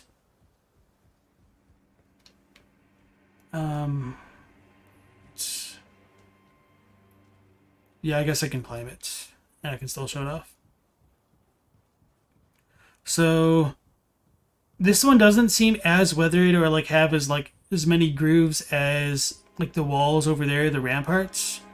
And it just seems of a different kind of design than the rest of Stormveil, because as like Teen Sith said, like these golden crenellations adorn the rest of the Stormveil, whereas they're absent on this thing.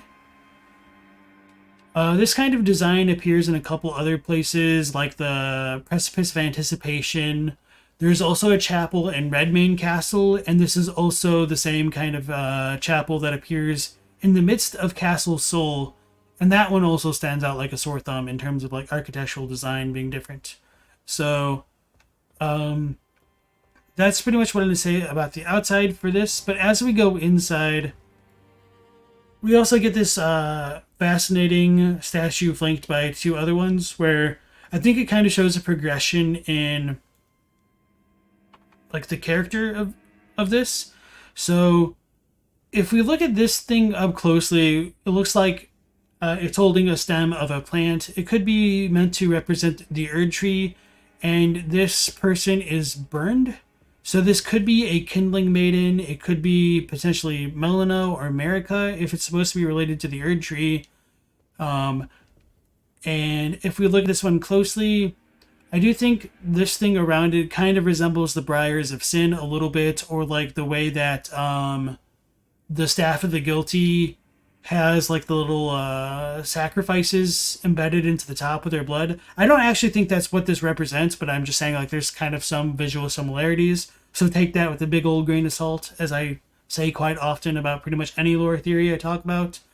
And I've also wondered if this figure is actually supposed to represent Radigan, because Radigan's statue has like him kind of being engulfed with like a tree beneath him as well.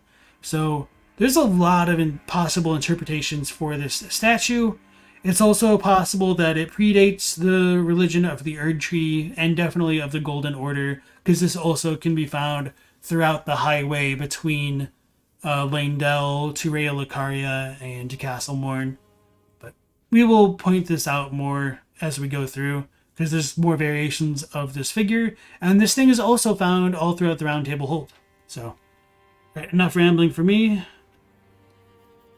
Goddess Spaghetti asks, what do we all think about the nature of the lands between? Can only those guided by grace get there to begin with? You know, there are America's priests outside the lands. So that's a really good question. The lands between is called Hasama no Chi in Japanese, which like Hasama means like the gap. So it's like the lands in the gap. So in other words, you could just think of it maybe similar to being like the nexus of demon souls. But with that being said, Hidetaka Miyazaki has confirmed that the lands between is a George R.R. Martin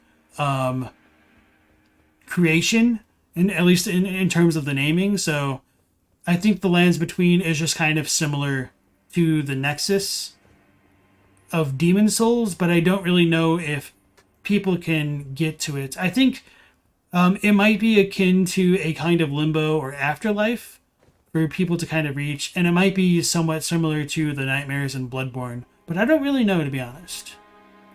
That's just like the quick bite-sized lore of the name that I can give.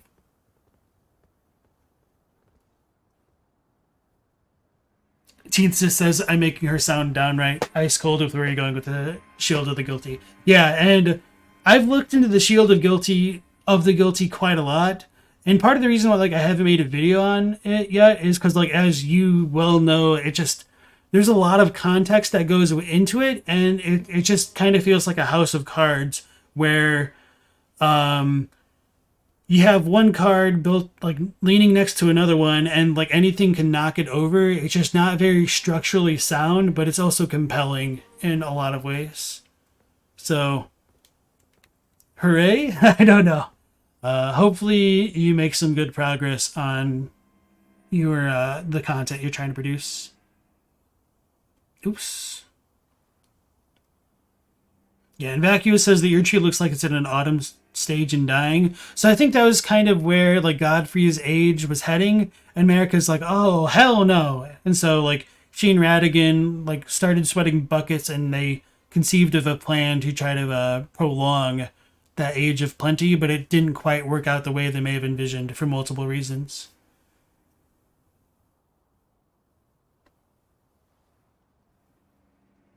Yeah, Radigan isn't bald, but I mean, hair can regrow if you get burned, as long as it like doesn't like burn out your follicles or whatnot. And also like Radigan does have some weird connection to the fire giants, so I do think it is somewhat plausible, but like I'm also not going to be like, oh, this is it. Like I think there's like way too much nuance to just like settle on one thing, to be honest. It's just a creative things betwixt. Yeah. And things betwixt is another good example. Like literally it means the lands between, you know.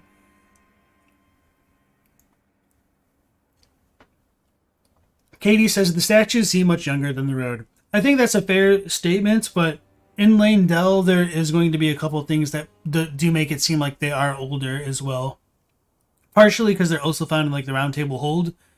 The Round Table Hold clearly looks like the oldest building in Leyndell, but they could have been added in later, which is also like a fair counter argument. But there's also another building in Leyndell that has like a Crucible Knight next to the elevator, which has more robust versions of the statue. Trent says, do we know why Radigan's statues have gilded hair? On your first playthrough, you mistook his statues for Godwin. Are they gilded? I don't think I've seen it that way. No problem, Spaghetti. Teen Seth often likens the Lands Betweens to the Avalon of Arthurian myth. And that's also like a very fair comparison, I think. And that also kind of like ties back into what I say, like, I think FromSoft takes inspiration from a lot of things. And so, like, you know, the Round Table Hold versus like the Knights of the Round Table, I mean, that's obviously very clear inspiration, but it is like its own thing and it's different. And that's kind of also why I don't like fully buy into the alchemy stuff as strongly as some others do. Which doesn't mean that the alchemy stuff isn't there, it's just kind of how I feel about it. Alright, so as we were mentioning before, there are like the things related to the curse in 1.0 that aren't as strong in like the retail version of the game. And the Curse of Stormveil is a veiled reference to like the corpse of Godwin beneath it. And so as we look through parts of Stormveil, we've got these weird divots in the walls. And those, at a first glance, seem like they would have been made either like by meteors or like something attacking it from the sky. But these ones look a little bit different from the other like crater type markings. And in many of these cases, we got like these big briars coming out of them. And I think this may have been walked back and might not actually like be quote unquote canon anymore. But I think these are supposed to be like Deathblight things before like they kind of finalized what they were working with. Because they're kind of like rotting, but it doesn't look like other stuff. And like the Marred leather shield, I think I mentioned it either yesterday in the other stream, like the Marred stuff and the weathered stuff come from Mushibamu in Japanese, which means what item was it in this? Was it the Crescent Axe? I think they called it Moth-Eaten in one of the items. I don't remember which item it was.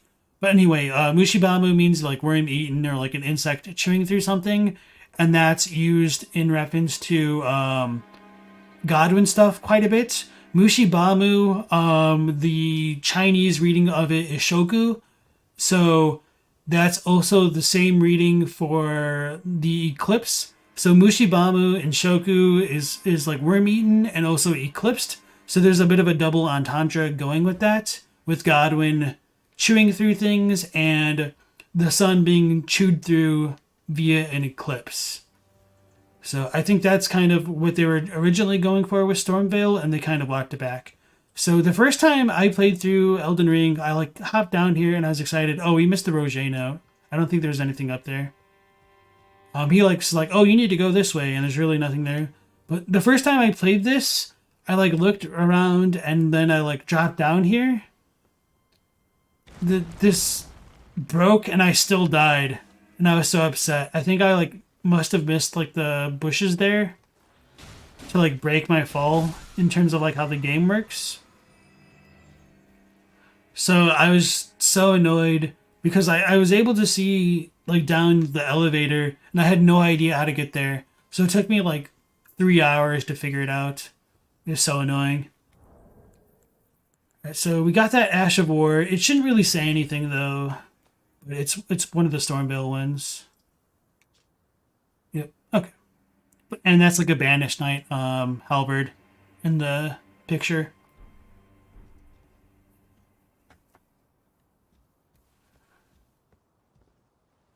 Did the Leech Dragon siege Stormveil? I don't think so. There's no reference to it, but I mean, there's nothing against it. I do think like some of the marks on the front of the building, you can't backstab these, can you?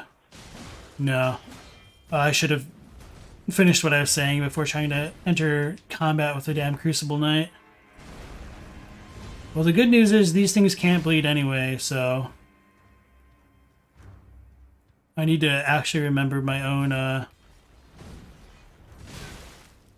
how to fight these dudes with my early melee guide. I rolled too soon.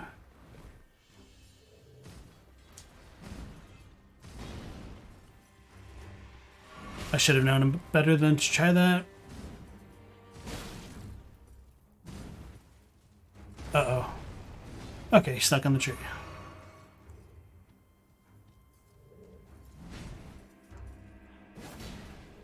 Oh yeah, the jump attack on this is not the move for a lot of it.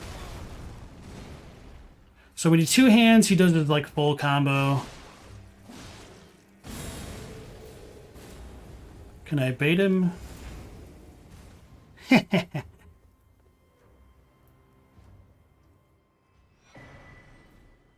GG. Aspect of the Crucible, horns. Stabs with Crucible Knight's shoulder horn. Very little there.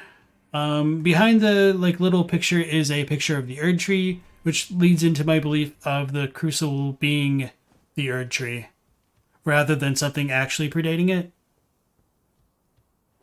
Which is a bit of a controversial Elden Ring take, I admit. Alright, you always parry these guys. Yeah, I have my shield in my inventory, but I can't pull it out because I'll be heavy. And also, welcome back to the stream, Salhadoon.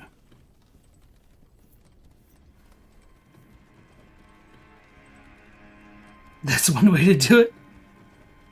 Jay's never seen this location. Cool. Nice to be showing off some things people aren't as familiar with then. I'm a little bit sad Gustok still hasn't shown up here. We did go all the way through the church area again. He should have popped up here, but I guess I probably just screwed him up. Feels bad. He was not on top of it. Alright. Oh no, that was earlier though. But if you die... Yeah, okay. I just screwed him up is what I'm going to say. Oh well. Alright, so that's pretty much that there. Wait, how do I open the one door?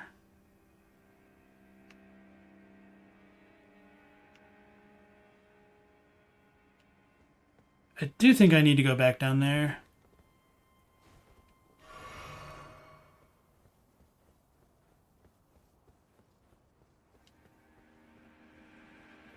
So this way, because you go in... I'm drawing a blank. Alright, well, it's not going to hurt me if I go down there, I don't think. So let's look for the door in the wall. Yeah, oh yeah, I think it's over here.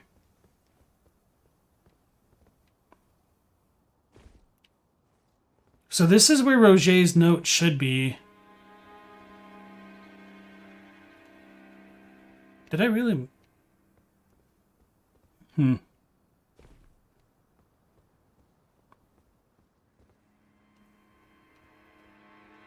I don't remember how to get to the one door where the bats are. Alright.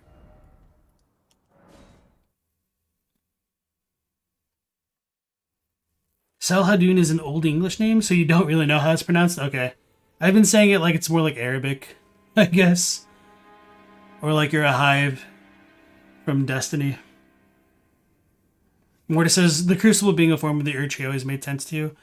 I didn't read it that way, like the very first time I was like looking through the text. It sounded like the Crucible would be like older, like kind of like the primordial soup.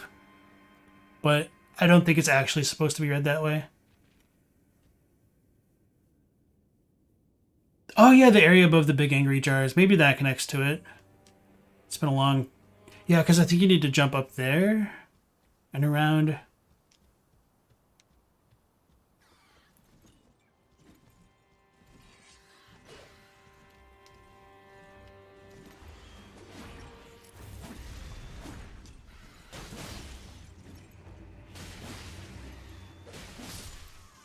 Alright.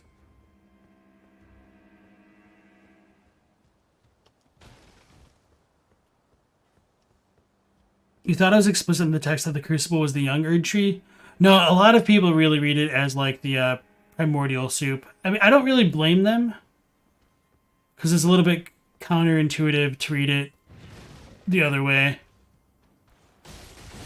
Or just like... Just because it's the primordial form of the Erd tree, some people don't necessarily mean, or don't think that it has to mean that it was a tree, and that like the Erd tree could have come out of like something else.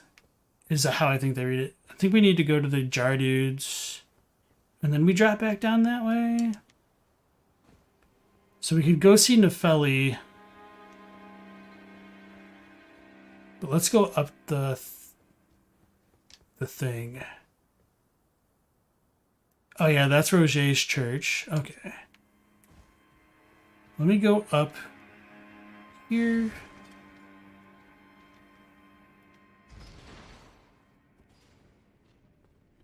Like, I know we could go straight, but I'm just trying to mentally remember and map out where we come from the other, like, the opposite side of, like, the jar dudes. I thought it was, like, up this elevator. It is up this elevator.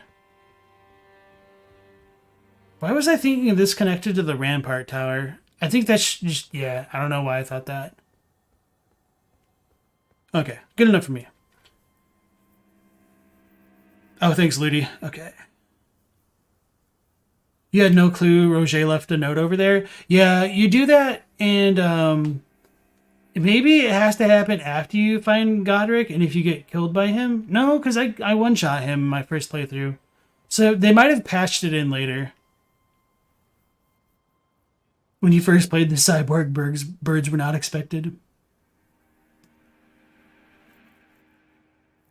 Aldo Gusto says, maybe the Crucible is what you call the equivalent of the Erd Tree in areas between the shatterings of an Elden Ring and before the new one is forged. Like it's a Crucible testing to see the new order of the next age. Yeah, that's not how I would read it, just because of, like, how it's called the primordial form of the Erd Tree. And how, like, the Crucible Knights and whatnot have, like, the sigil of the Erd Tree accompanying their incantations and stuff. But I totally understand why people feel differently.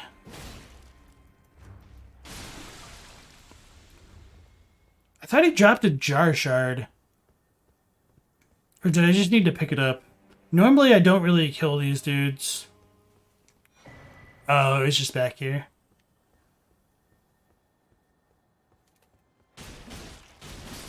I killed that one just to be heartless and shock chat for the content. Alright. So I think there's a door over here that it's kind of easy to miss, right? Or you like need to hop up somewhere. That's the door I walked in from. Do I hop down? I'm trying to remember. Is there something weird that you do over here that I only like ever needed to do once and that I just kind of forgot how it worked?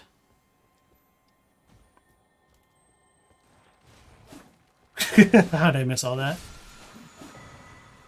Stormcaller, because that's somehow different from the other thing. So if I remember correctly, in 1.0, we still have a troll there, not a flame chariot. Yeah, so there's no flame chariot in Stormveil in 1.0. I remember somebody was asking about that in previous streams. Yeah, as Mortis is saying, like, Stormveil has a great design. I think this is, like, what they originally wanted with, like, Castle Boletaria in Demon Souls. Like, when I first came through here and I was going through, like, the Rampart Tower, I was like, oh man, this is just like Demon Souls, but, like, way better. So let me pull out the torch because I can't see anything at night. And fat roll for a while.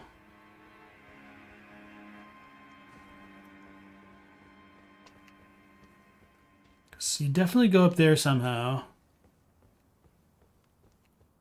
But I don't remember how.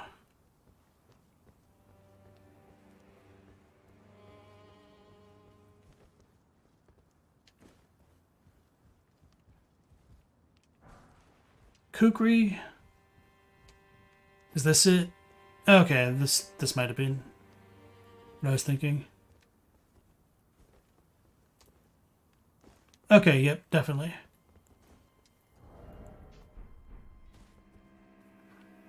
The jars had it coming. You're heartless, more than I am. Maybe without a god in the Elden Lord to shape the Erd Tree, it reverts to its primordial form, the seed of all life. I don't think so. Well, no, I don't think that. Just because, like, I don't think that's what the ending show for the game. Stormveil feels like the most complex and interconnected of all the major dungeons. Oh, I would definitely agree with that. And I think they did that because it was going to be the one that most players would experience first for new players. So they had to make it like the most grandiose to get people sucked into the world. And they did a phenomenal job with Stormveil, in my opinion.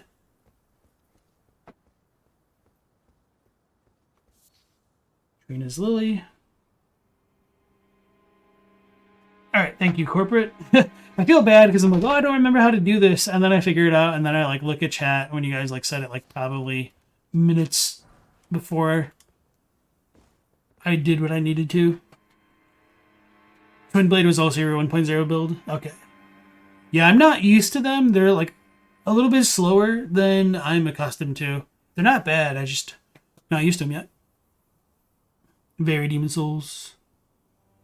Yeah, a lot. There's definitely a lot of Demon Souls inspiration in Elden Ring.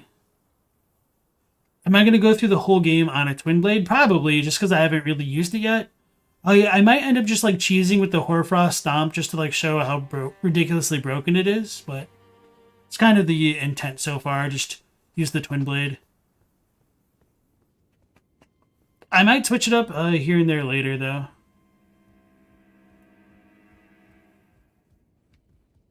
I was going to say I don't remember any of this. Probably because I only ever went through here like maybe once. These dudes are all sad boys. Oh, that's not a sad boy. He's an angry boy. I don't even know where that one came from. I don't even know where that one came from. Hey, we got the hood. It's altered. Throwing a rock at us. Hey, and we got the clothes. That's some good looting right there. 1 second.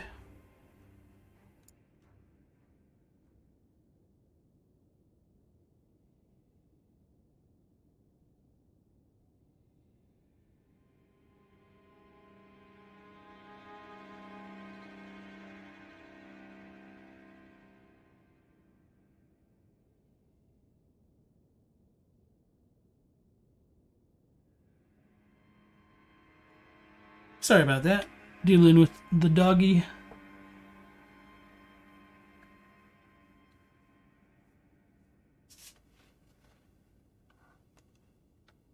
Radigan's fight to you felt like the retooling of a launch, and you loved that. Stormveil is Ludi's favorite area by far. Yeah. It's really good. I also like Raya Lucaria, and also like the healing tree, like the roots, or like the branches is also really good, and I think a bit underappreciated. The healing tree is probably just too big for its own good, and it feels like 3 areas instead of just one big area. It's probably its main weakness. Cypher Pata build? Yeah, that's actually a cool item. That's also not even in this version of the game. I should go to the roundtable hold before we end and show that stuff off. Or, not show that stuff off, really.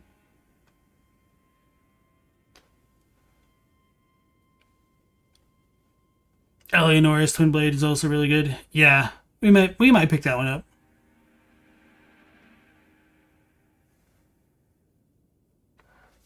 Okay. So we got all of these boys done. Let's check out our... Oh, that's his note. Okay, I just misremembered where it was. Garb of a rune-cursed citizen. And... same thing. So this doesn't mention anything about, like, the shackle on its neck in the styling of the Erd Tree. Why am I in combat? Oh. I'm in combat because I'm in combat. Forehead. Wait, where did I come from? Did I walk in here first?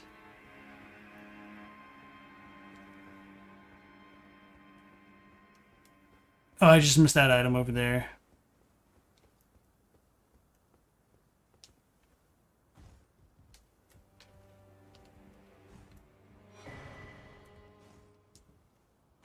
And I did come in through that way, right?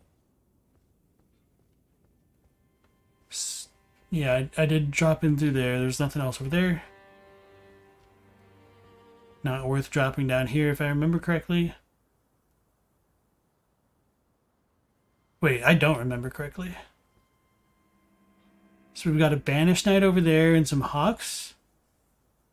That sounds deadly. Alright, let's get got.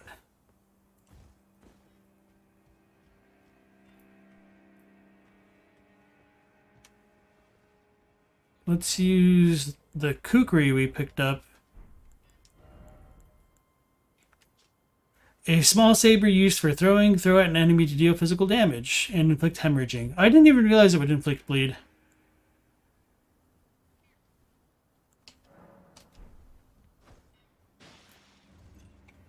I should probably put that on the quick bar if it does that much damage to the birdies.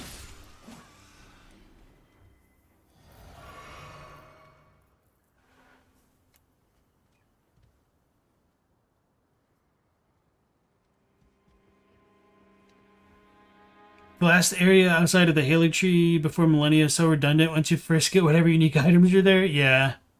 I still think it's really cool. Oh. Yeah, this is a Banished Boy. He has the hood on, though. Wait, no, the other ones did too, didn't they?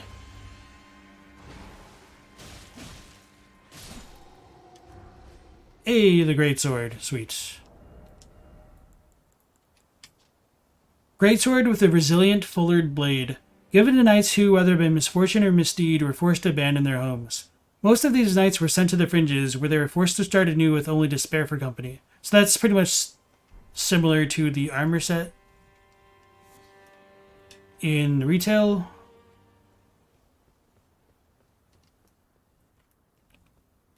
So that's it there? Alright, looks like it. I don't remember if there's actually anything else over here. So let's go back.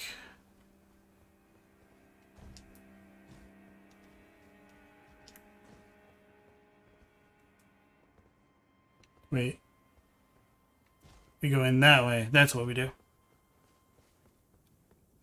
Haley Tree is, in your opinion, one of the best designed areas in the game. Fair Missoula is your least favorite? I don't know how I feel about Fair Missoula. I think it's cooler in idea than in execution. Like, it's really easy to just, like, run away from everything. And also some of the enemies are kind of annoying to deal with, but I like them. It just feels too disconnected from everything else for me to really get into it, I think, is my main issue with it. Alright, now we get Rogier's note. Surely what you seek is somewhere close by. Hardsmithing stone. So he's looking that way.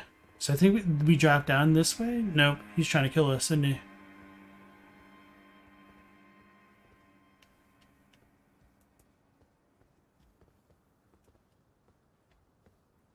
I'll look at the Hardsmithing stone description in a second.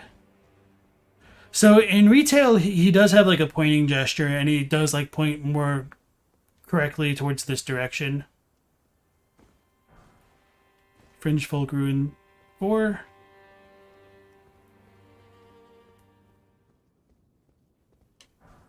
Rainbow Stone.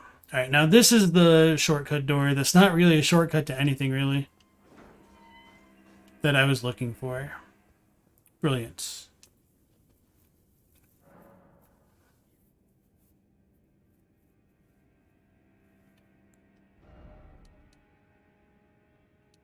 I'm going to start leveling up my intelligence.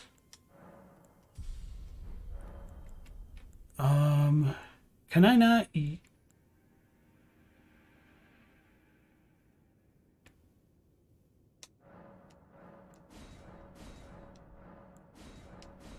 Oh, I had enough for 2. Okay. I don't think I picked up any. Okay, no.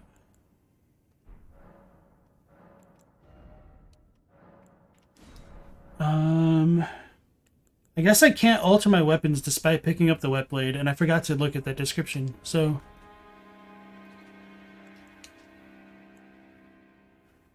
A naked blade whose carved text glows a reddish black. A short blade can be used as a whetstone. Grants heavy, sharp, refined upgrade to weapons. Okay. So I do need to go, like, see Hugh. and whatnot first, I guess. So the large ones say something different. So a sharp wedge-shaped stone, it has transformed as a result of a meteorite that fell during ancient times. So that part of the description is no longer in retail, and I think that's really interesting. It could be a potential reference to like when the Elden Ring came to the Lands Between, but we don't really know. Okay.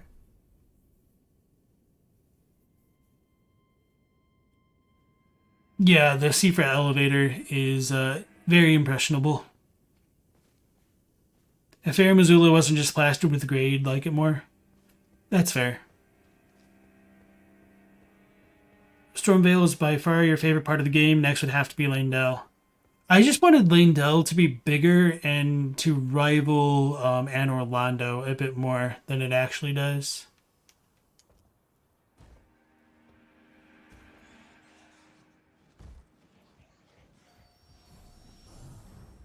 Alrighty, we got some bats in here.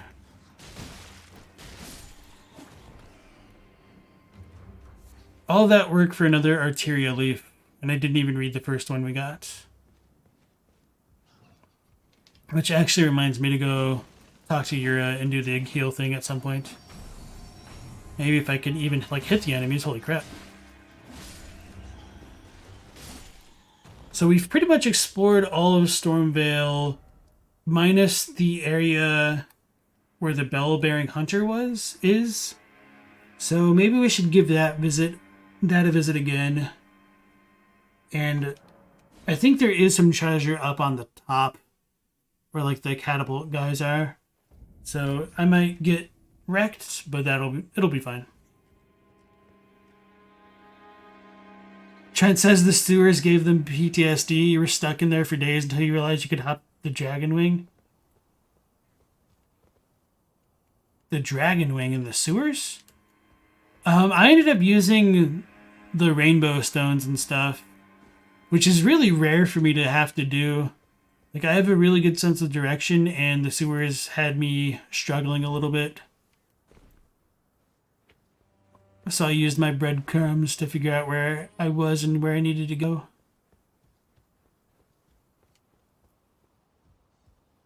Leyndell also felt disconnected. The subterranean shunning grounds is huge and entirely separate. Yeah, I think that's also kind of fair.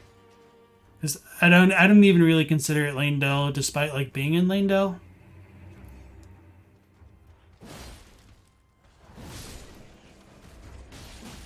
Do I just need to like keep pressing the button to like keep spinning or something? Spin to win?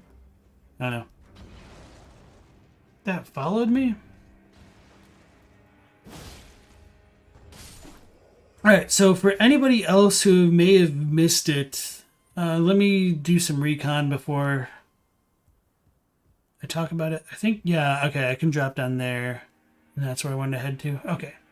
So, for anybody who may have missed the previous streams, there's a couple differences in the enemy placements, and this is one of the most extreme that I've found so far in the game.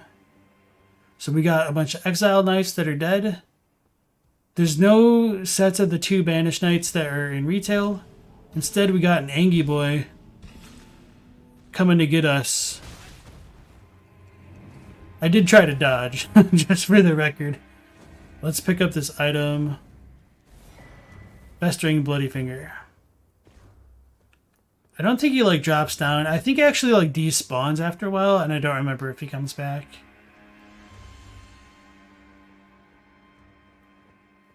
So if I remember correctly, this is kind of a dead end unless you've already unlocked where like the stone sword imp things are. Yeah, okay. I didn't realize there's a ladder next to it from this direction for whatever reason. Yeah, it's kind of like reminiscent of the Pursuer from Dark Souls 2. And also, I think it makes a lot more sense to have like the bell-bearing hunter there, because he is more like visually reminiscent of the Exile Armor Knights in terms of like having like the briars on their armor and stuff. He's also red. So, oh cool, we can kind of look at him. Oops. Lore moment. So he's got the little barbed wire thorns on his armor. He's got the red. This isn't the Regalia of Yokade. It's what's it called, the Moray Executioner sword, but not sort of. He shouldn't have it, but yeah. Whether or not this is Elmer or some other dude, I don't really know. And I would assume this is another Executioner sword that's been soaked with the blood of countless individuals, which is probably why he can like throw it around and use the force with it, because he's controlling it with his will.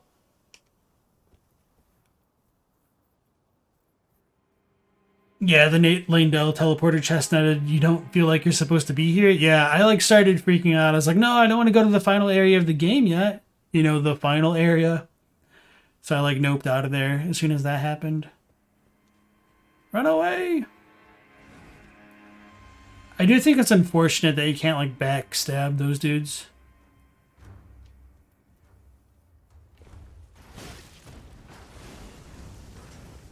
Uh-oh.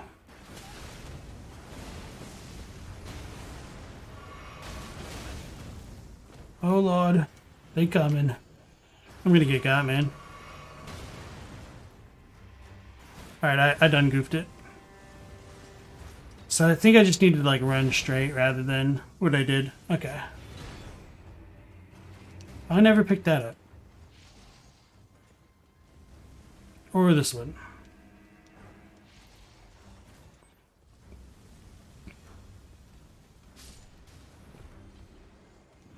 This time I have more than 2 HP, so maybe I won't get killed running to the Grace.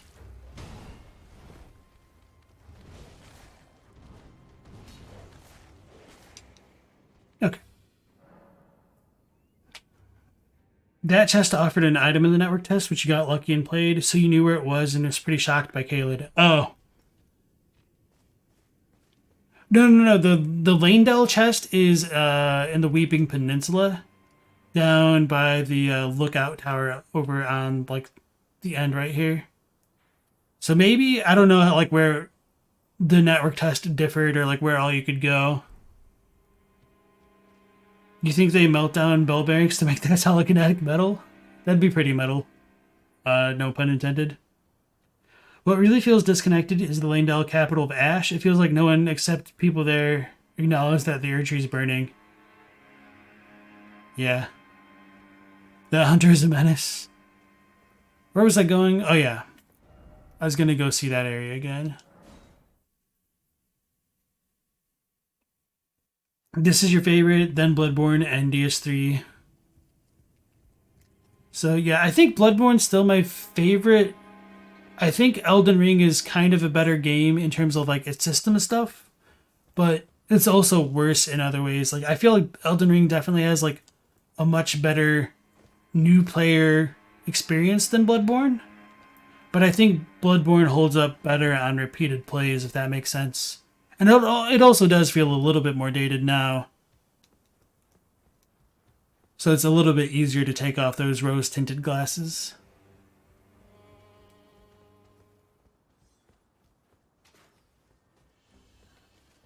I think for a lot of people it just comes down to like aesthetic preference.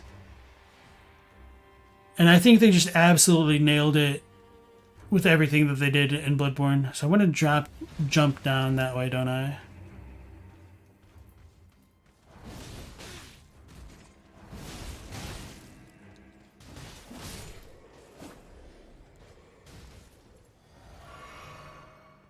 Can I not jump that way? Maybe I need to jump from the bridge.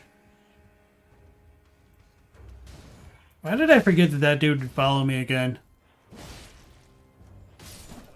Okay.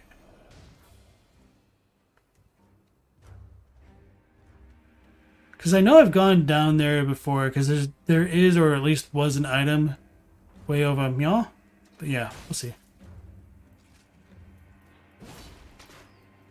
It's just rude. Okay. Let's make our plunge to chaos.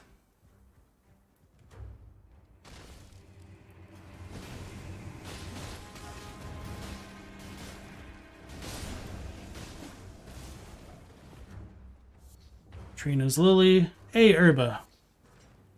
Herba. Heruba. There's actually kind of a lot of Trina's lilies throughout the game, I'm realizing. Fudge. They really did me like that. That was my own fault for playing like that, trying to fish for the backstab, rather than dealing with the bigger threat.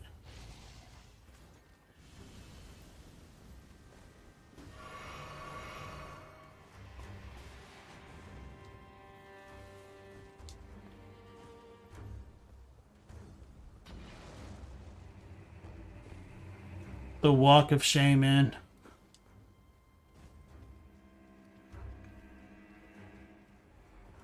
Yeah, no, the Bloodborne, sorry, not... The Bell-Bearing Hunter was not there on the day one patch, as far as I know. You hope Shadow the Urge puts on that Dark Souls atmosphere. We just need a Slave Knight Gale to pop in again. I was thinking about it the other day. Like, I wonder who's actually more difficult, Margit or Slave Knight Gale? Because maybe it took me more tries to kill Gale, but I'm also, like, way more experienced now. I don't know. A roguelite dungeon crawling mode for Elden Ring would be really fun. Be careful what you wish for, Mortis. People are having them flashbacks of Chalice Dungeon shenanigans. Yeah, I really want them to include like a boss rush mode. The first time I like ran into an Everjail, well, not the first time, the second time when I encountered Godfroy, I was like, oh my god, you can refight the bosses? Like, because I thought he was like, you know, just a clone of Godrick. So I was super hyped with the idea that you could just like go into the Everjails and keep fighting bosses for like a pseudo boss rush mode. I was really disappointed it didn't end up working that way. I should probably kill these dudes.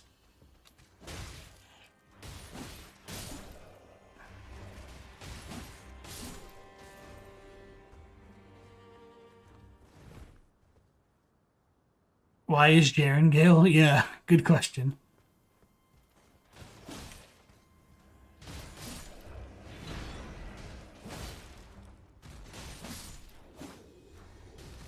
Alright, let's not get got by our own hubris again. I should probably heal to full before I deal with that. But Mortis likes the Chalice dungeons. There's nothing wrong with them except for being needlessly repetitive and redundant. Like, if they just lowered the amount of the story Chalice ones required and made it so that the best blood gems weren't hidden in like online ones, or that like if you could combine blood gems to make them better, it would have been a much better experience. Okay, so there's no item here in this version of the game. I don't think there's anything important. Now I can't even go back for that guy.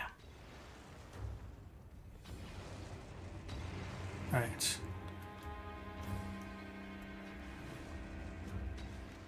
No more items around here.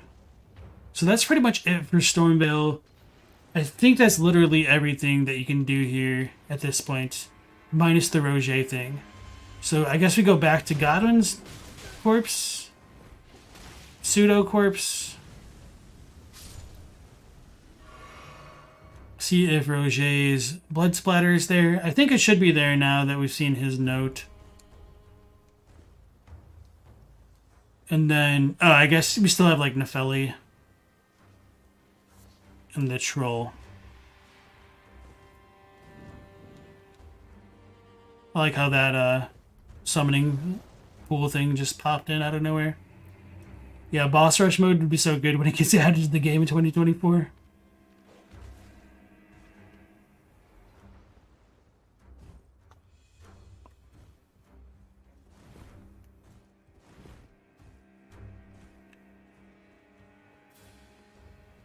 I'm going to be really sad if Rogier's corpse is not down there. Or not corpse, but bloodstain.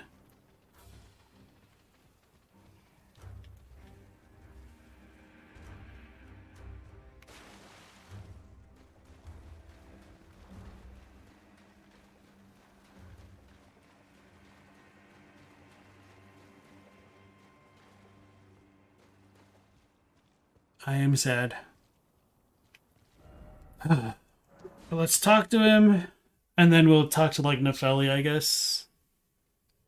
Can't wait for Covenants. I don't know if we're ever going to get real Covenants back.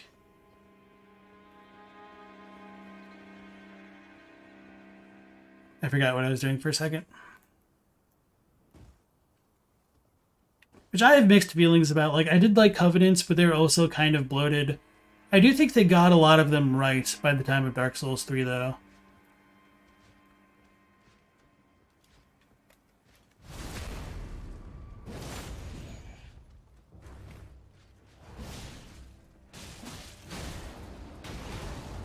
That hurt.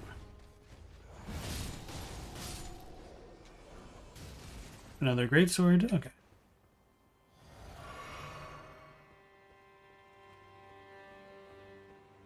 Teen Sith did the first story, Chalice, and then didn't bother with the rest. There's a lot of good content down there, believe it or not, but there's just like a lot of repetition to get there. Thought he would. I'm like, he doesn't actually say anything different, but thought he would do his stuff once you saw the note. Anyway, maybe it's after you kill Godrick. That might be it. That could make sense. Yeah, that might be it. Okay, let's go see Nepheli.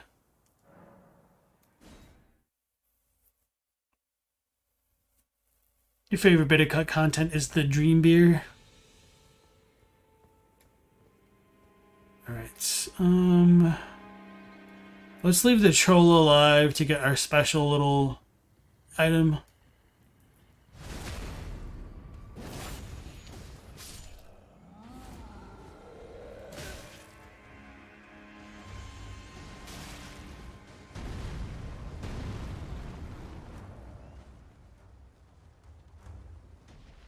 For some reason, the troll like slamming down like that just kind of reminded me of Ludwig having the Holy Moonlight Sword on his back throughout the fight. Probably should have come in through the front and dealt with all these minor enemies first.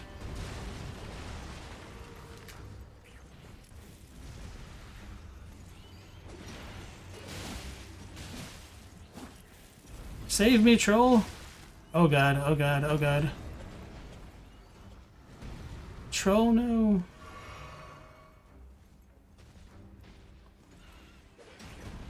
So for those who were ever wondering about, like, what the hell these statues were, oh god, they have, like, the glowing things in them. If you get a big enough enemy to hit them, they can break open, and unfortunately, omens are not a big enough enemy. Come on, troll. Alright, he broke it open. And we did all of that for, 5 smithing stones and 1 large smithing stone shard. By the time I found out about this mechanic, it really wasn't that useful to me.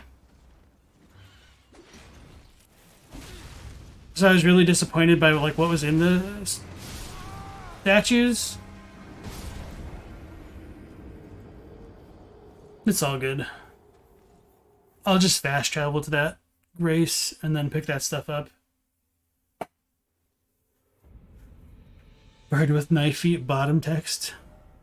Oh yeah, I guess I could have quit out. I just don't think about that.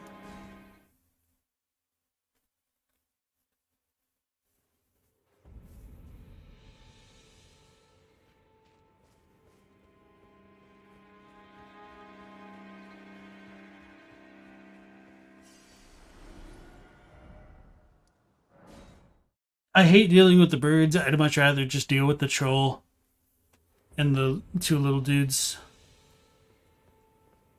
instead.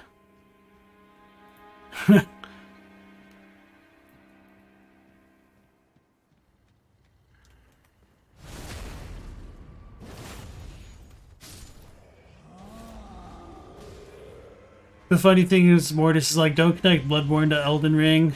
But he's like, oh yeah, this is definitely like Demon Souls a couple minutes back.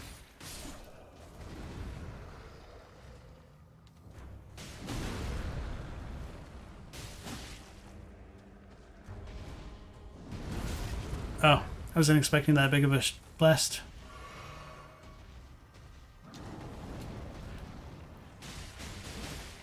yeah, we can summon here. Why not?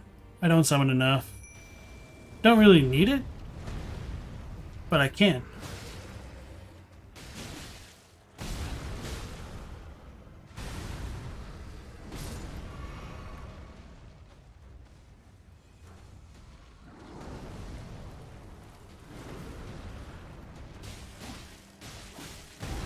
Oh yeah, we also need to visit Roderica, then visit the Round Table Hold, do Yura, and all that fun stuff. He is a beefy boy.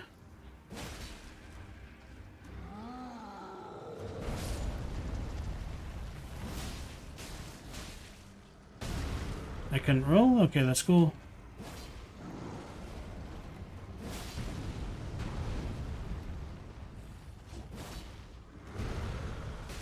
I should stop doing the jumping attack with this so much. Don't kill it. I want my blow. Revenge.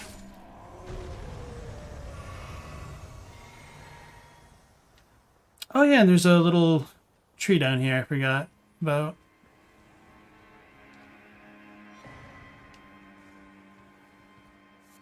The Peeler is your favorite of the Twin Blades, but your attempt at a Bloody Helix build... Oh, like your attempt at a Bloody Helix build that's so good it's boring if you get it too early? Yeah, that's kind of how I feel about certain weapons. So Nefeli is over. Yeah. Standing over the corpse of a banished knight.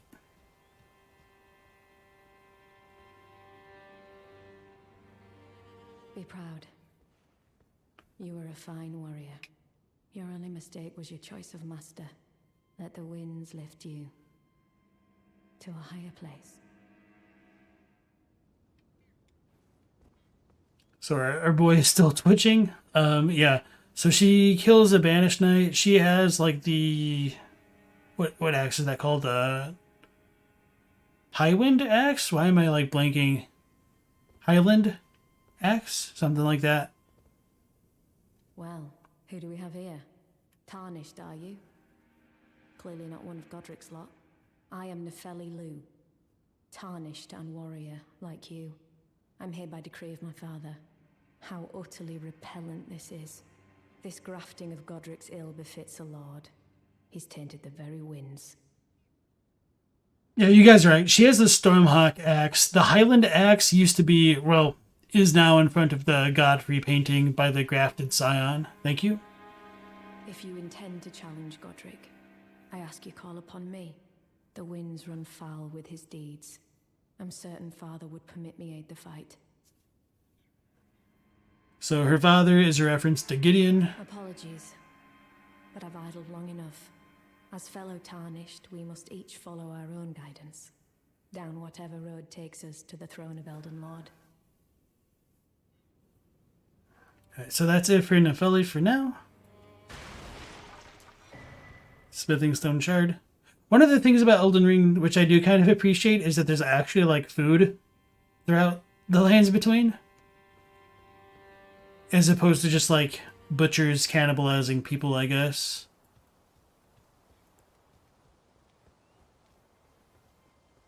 Alright, so that's pretty much it with Stormveil until I think of the next thing that I probably forgot.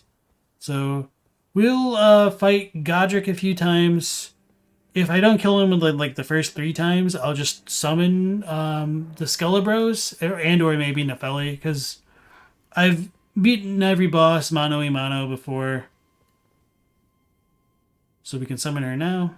She has 2 axes, but she doesn't really do a ton. So I'm trying to remember if there's actually anything different about this cutscene. I don't think so, but some people might have paid more attention to that than I have. Lore accurate copies.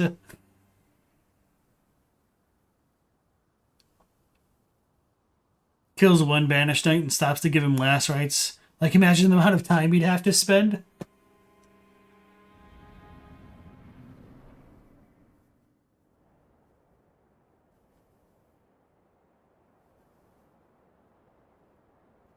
Mighty dragon. Thou'rt a true born heir. Lend me thy strength, O kindred. Deliver me unto greater heights. 6 fingers on that hand. Well,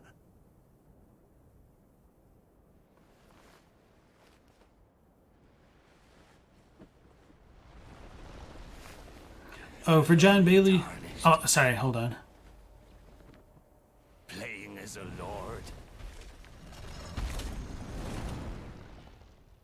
I command thee, kneel!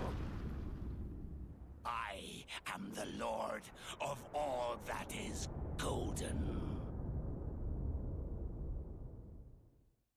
So to answer John Bailey's question, the tell her you're off to the round table hold option is available because I told Melina I didn't want to go to the round table hold because I wanted to talk to Dee in Summonwater Village, but I fought Margit before that, so yeah.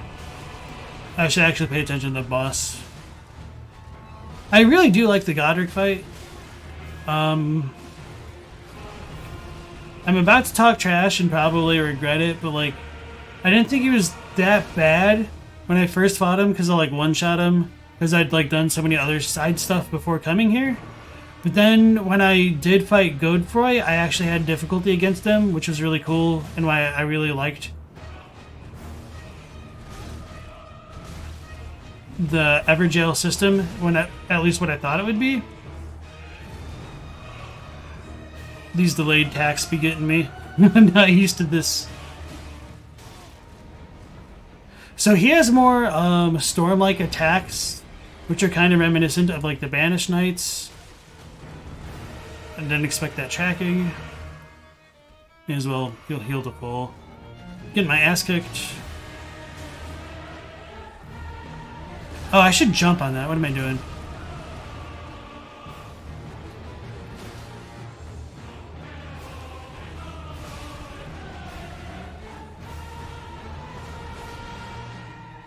Tracking, please. Okay. Tarnished, thou art unfit even to graft. I died for the lore so we could hear that quote, guys. That's what it was.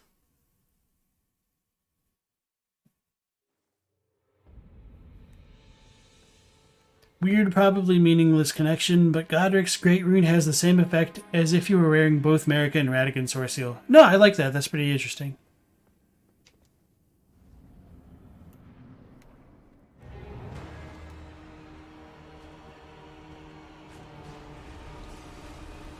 Oh god, that was so delayed.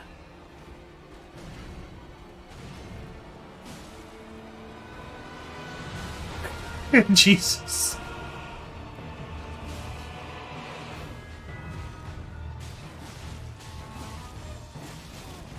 I might get got from that one.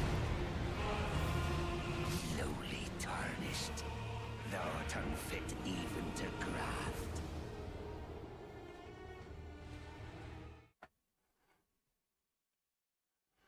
Yeah, just because I keep getting got by all the delayed attacks, it does make me curious, like how a completely new person to these kind of games would have come into the Godrick fight. Because this is just like really messing with the typical flow of a fight from like the previous games. I feel like the devs knew what they were doing on that front.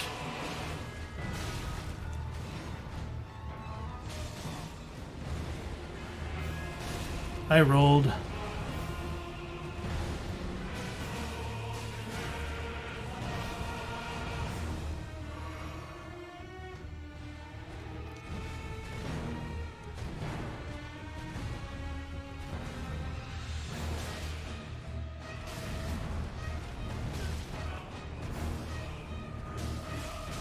I thought I could roll before that? Okay.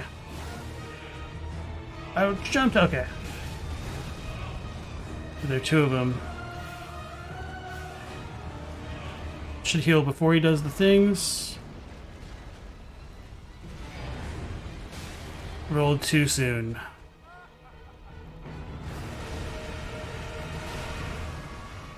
Oh. I guess I got lucky there, okay.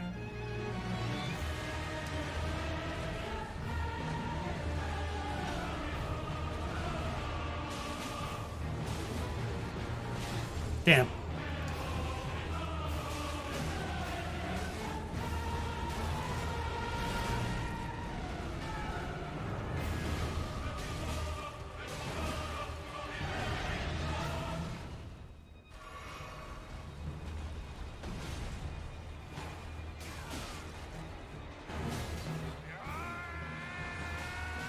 So he can hit you if you're in front of him, which is kind of funny to me for that cutscene animation.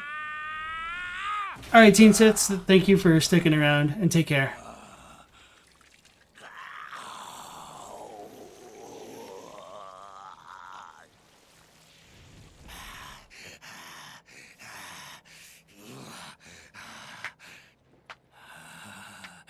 Truest of dragons. Lend me thy strength.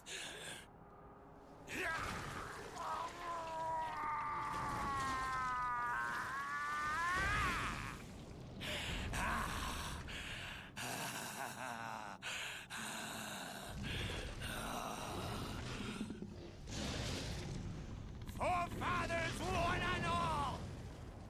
Bear witness! Feels like such a Mad Max reference. I should have been sprinting to begin with.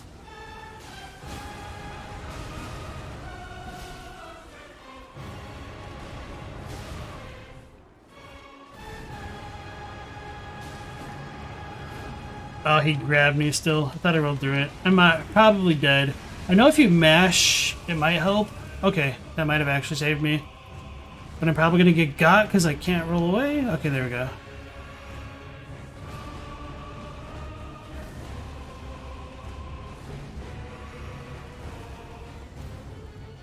So with him... What is that statue in the air? Okay. With him grafting the dragon onto his arm, there's a lot of questions about like becoming true heirs or something like that. But he's not saying like that the dragon already is an heir. He's just saying like together they'll be one as like the true heirs. So like being an heir is his thing, and he just wants to make the dragon part of him is kind of how I read it, at least in the Japanese. I should probably no, I'll be fine.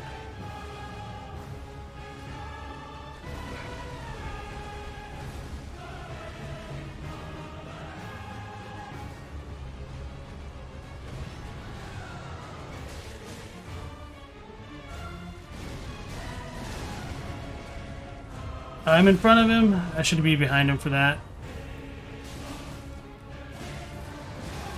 I'm gonna die. Okay. Didst thou witness? This strength is mine. It's a good thing that I died to him because he does have that different quote. I forget about that.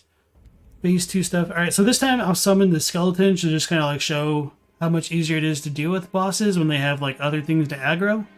But yeah, that really wasn't too bad for being fairly low leveled or like not leveling my stuff up very much. Okay. You're not fit to graft, as if the physical murder wasn't enough. Yeah, interesting that his hair looks drained of color, especially with him being the golden. That's a good observation. Ava, welcome back to the stream. It's unsanitary beyond belief.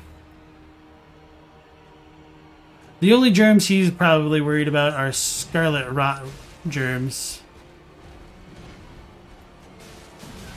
Damn.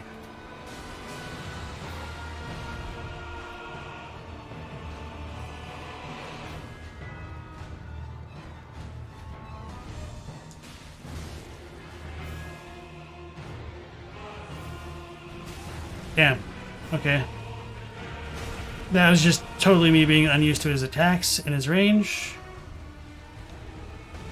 Ooh, I thought I was going to get got by the delay on that one again. There's a second one. Oh man. I was going to try to jump and hit him for that one. Oh yeah. Like I said, I was going to summon, right? Just to get my summons murked immediately.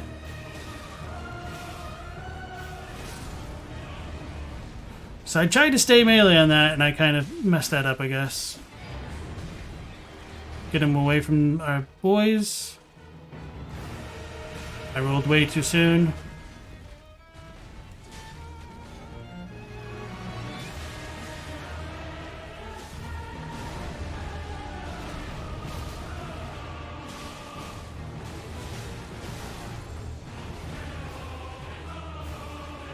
Oh, they're probably gonna die from that. Unless I like hide them way over this way. No, they're dead. Okay. So I talked all this trash with my minions, and then I got them got.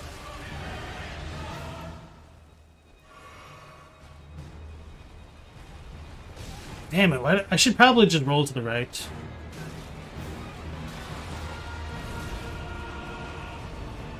Unless you meant like the other wind attack.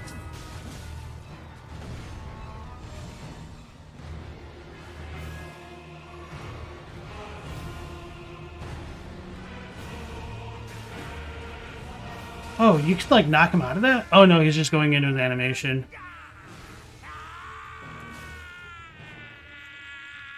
I do like how they matched up the animation of him cutting his arm off into the cutscene. It works in real life. Don't listen to El Gusto. He's a troll. You've heard the argument that Godrick sees dragons as being worthy heirs of the dragons of old, and he wants to be worthy heir to the demigods. So, the way that I look at that is, it's possible, like, the idea of grafting is more analogous to that... Oh man, I didn't roll it a second time. Is more analogous to the older style of the Erd Tree stuff. I rolled... Okay, I need to, like, delay the second roll. Okay, we'll be good. So yeah, Godrick's obsession with grafting could be analogous to the kinds of statues that we see in the church with Rogier and the Round Table Hold, with the one person with the sprout potentially being grafted onto another tree. Because that's kind of where the term grafting comes from. I would need to double check the Japanese, but I think it's the same thing, kind of. Where it's more like related to plants specifically. I don't remember what they actually call it.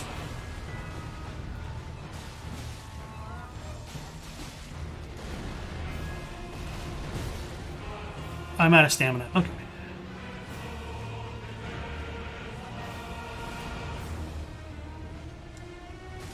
Oh.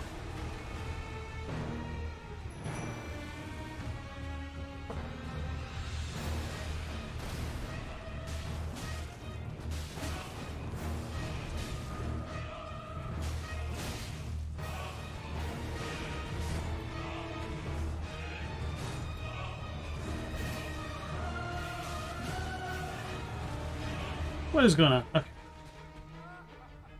No, don't kill him, don't kill him. Okay, sweet.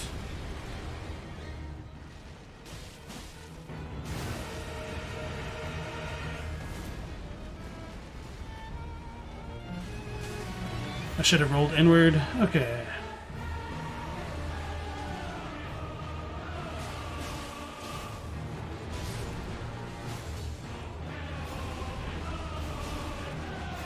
That's weird. I wasn't trying to attack. Just got queued up.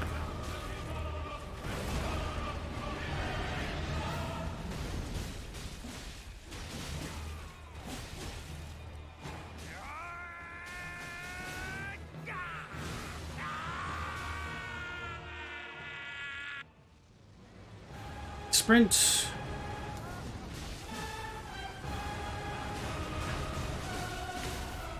Alright, there we go. Regaining my stamina where I can. Let my boys get his aggro.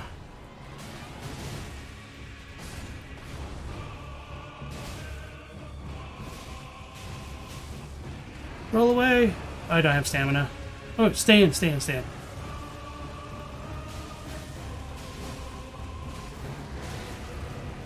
Roll away. He's gonna do lots of fire.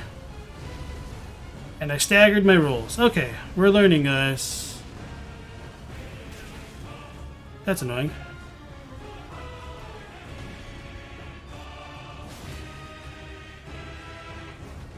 Panic rolling. Panic rolling.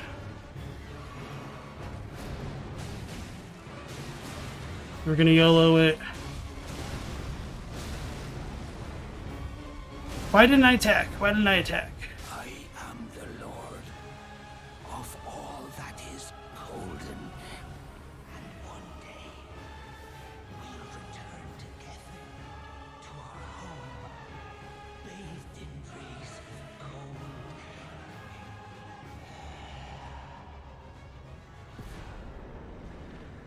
We get Godrick's Great Rune and the Remembrance of the Grafted. So these are going to have some different descriptions. I think a stock will pop up here, even in 1.0. And so, yeah, the bosses are a lot more manageable when you have summons of some sort to join us. So now that we've moved... Oh, damn it, I forgot to check out his shop. Ugh. Now that we've moved Gestak over into this area, that's it. You can never buy from him again in this version of the game. So I done goofed. Anyway... Wait, where is it? Oh, that's a key item, duh. Godrick's empty rune shell, void of light and color. It may regain its light and color upon having an audience with the two fingers at the Tower of Gods. So, some interesting differences. And we also picked up his remembrance. Rune belonging to Godrick the Grafted, one of the runes of power. Aside from receiving a large amount of runes upon use, it may also be transposed in order to unleash its true power. Alright, so that's that.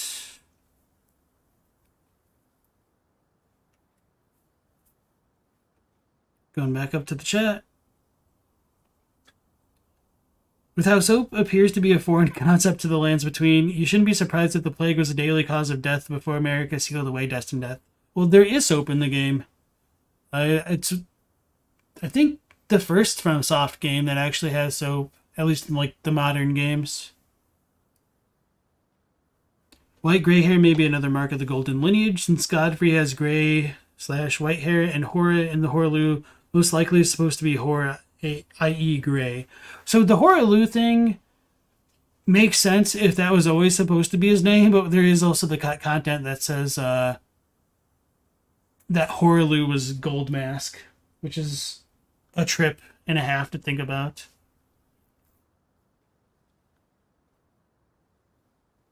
Godrick is probably aware of Placidusax as the previous Elden Lord, right? You could see him connecting himself to dragons because of the Placidusax Godfrey connection. So this is going to be a hot take for some people, but I'll stand by it. I don't think Placidusax is an Elden Lord because there's a lot of item descriptions which explicitly call Godfrey the first Elden Lord. I think if Placidusax reigned before the Erd Tree and whatnot, he might have been the equivalent to what an Elden Lord might be in terms of like being the reigning monarch of a kind of age. But I would say it's a different monarch and not like an actual Elden Lord. Oh, there are soapstones. That's true. I forgot about them. Gold Mask gets beefy at the end? Yeah. Asceticism days are over. Get swole. So we got our boy. What a pathetic excuse for a lord you were. Craven to the bone. Pushing me about like that. And after all that grafting, where did that get you? Look down on me, would ya? Godrick, you filthy slug. Feel it. Feel it. Feel my bloody wrath. I think Gestak's hilarious. But he has a lot of rights to be angry, considering he most likely had one of his hands grafted. That's really why Godrick was so weak. It's because he had Gestak on him. Oh, hello there. This weasel was... Godrick was always looking down on me. He got what he bloody deserve thanks to you.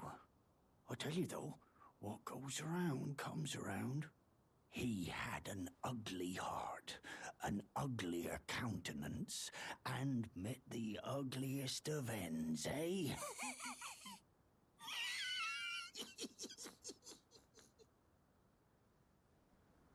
Now, I suppose I'm free.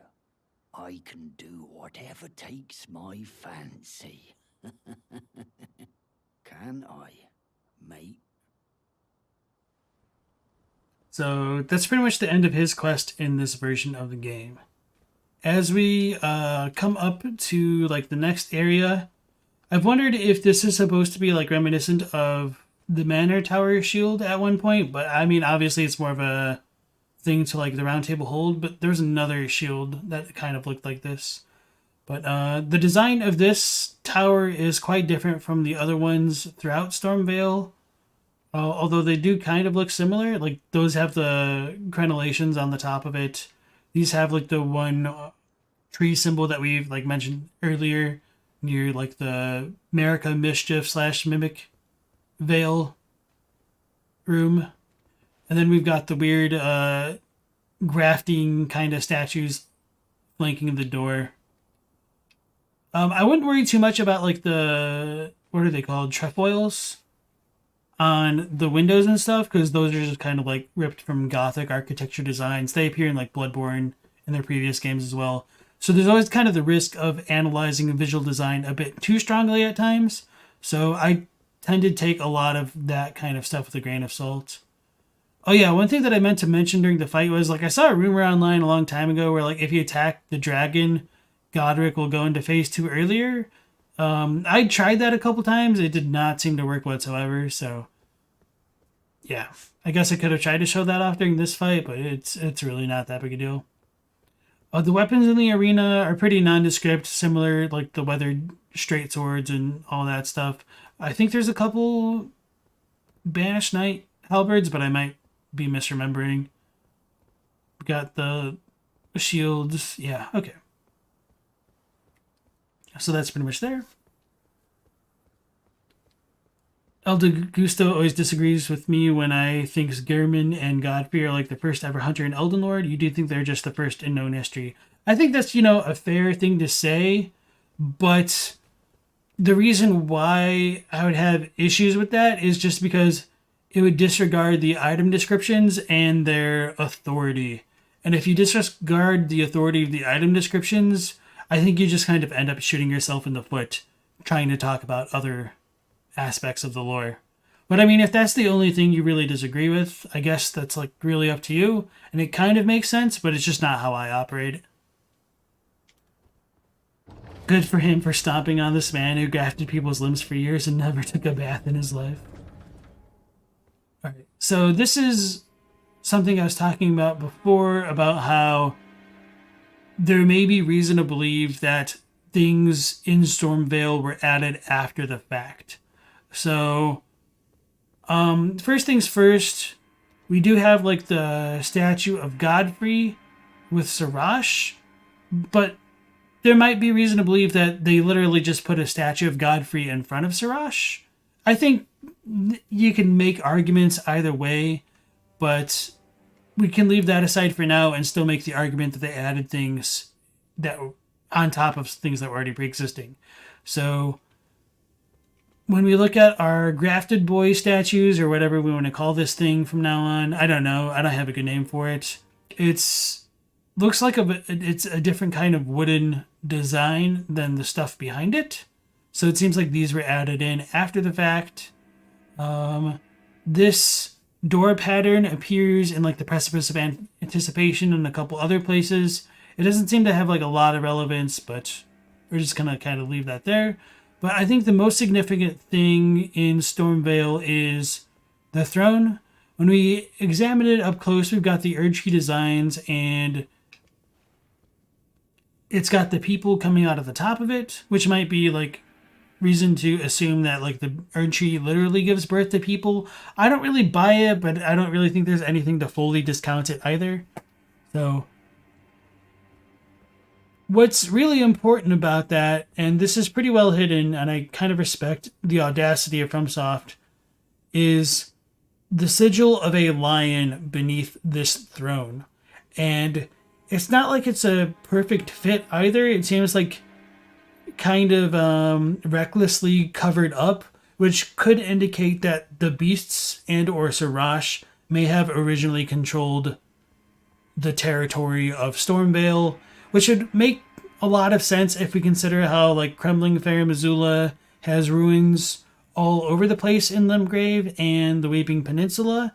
So like, was Fair Missoula over this land at some point, and that's why like all the debris is down here? Because that could potentially could link like the Beastmen and the dragons all in this area. Because we do have like a potential true storm raging over Stormhill and whatnot.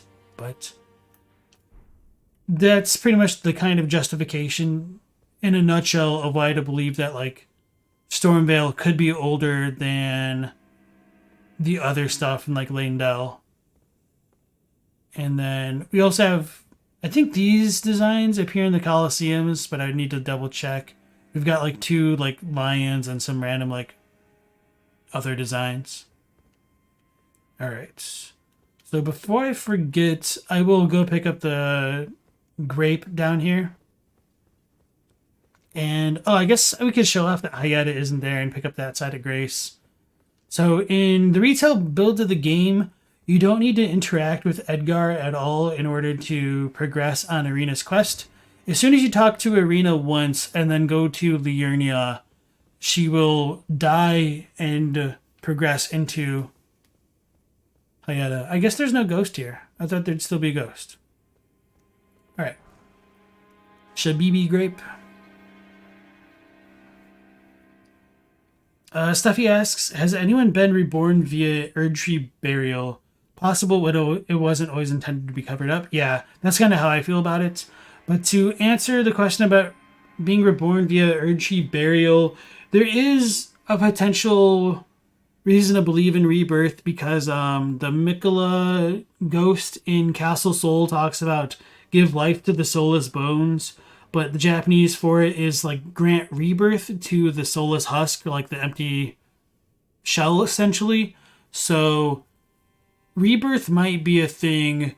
There's also the fact that Irina essentially gets killed and potentially comes back as Hayata to consider, and Yura in terms of rebirth. But whether or not that's an Erdtree rebirth is also arguable. So like, rebirth happens somehow, some way, but we don't exactly know the finer details of how it occurs. So maybe the DLC will expand upon it. I doubt it, but cross your fingers and hope for the best, I guess. Elda says, what do you think, at what point do you think they stop counting people as demigods? Like, do you think they just count all the royal blood as demigods? Or maybe the nobles with strength? Or do you think they only count the first few generations from an Elden Lord / goddess or demigods? That's a really good question, and I don't know. It might be analogous to how royalty works in real life, but I'm not also like super well versed in like the differences between like the ranks. I mean, I've looked it up a couple times for like just trying to figure out the differences between like what the hell a duke is from like a prince and like a viscount and all that stuff, but I don't have that stuff fully committed to my memory. Exactly, Stuffy. Rebirth / become a puppet. Okay. So we picked up the Shabiri grape, and we can go out to Liurnia.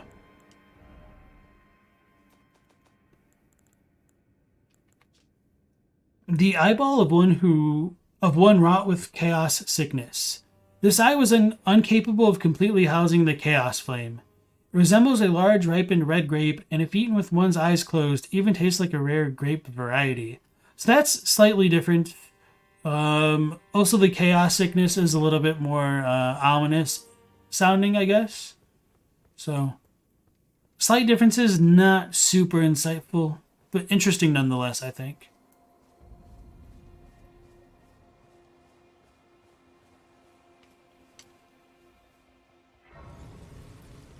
Alright, so now we've really finally left Limgrave. I don't really count Weeping Peninsula. It feels too much like Limgrave still to be different to me. And there is no Hyetta here yet. So we could talk to Irene. Oh yeah, let's go check out Rogier before we forget. Because he might teleport after we go to the Round Table Hold. I don't exactly remember his trigger, but I wonder if it has to deal with Godrick. Because he does ask us about our goal.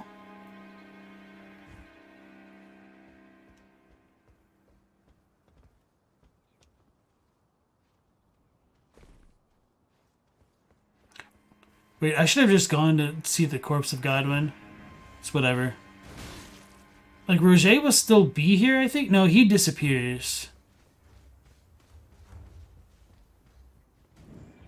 Whatever, we'll figure it out.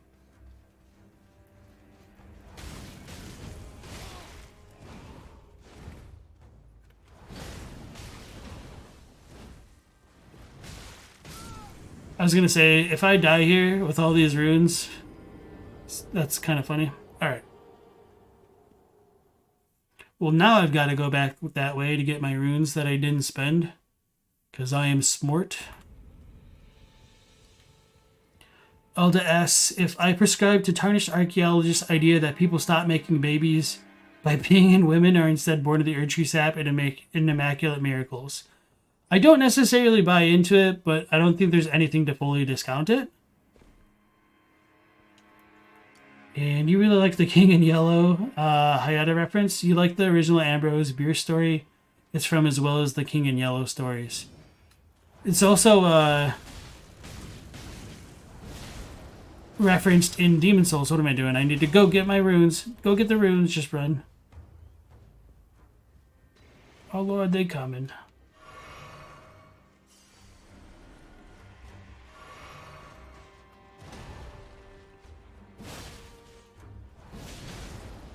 I was hoping that would stagger him. Why can't I, like, dodge the second one, though?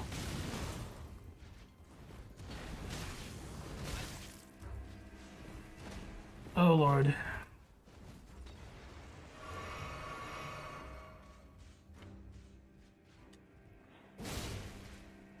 There we go.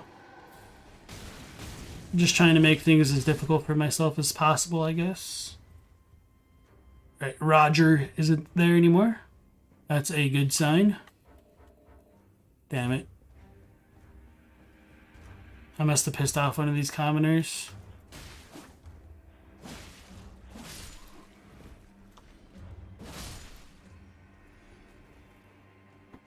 And I should have upgraded the weapon a lot more, since I know we have enough of the shards.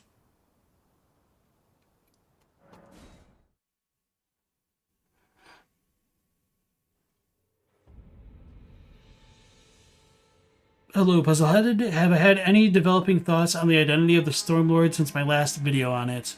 No, I think it still holds up for the most part. Like, I wouldn't be surprised if it gets changed in future content, though. I just don't believe anything is ever really set in stone. Never I'm soft game. The Xanthus King setup. Get up, rather. Yellow might be another way to stick it to the greater will. Yellow is basically just noble and sicklier gold. That's true. Where are we going? Let's do more intellect for when I pick up the Hoarfrost Stomp stuff. Now, what? What am I doing? Oh yeah, the corpse. Corpse del Godwin.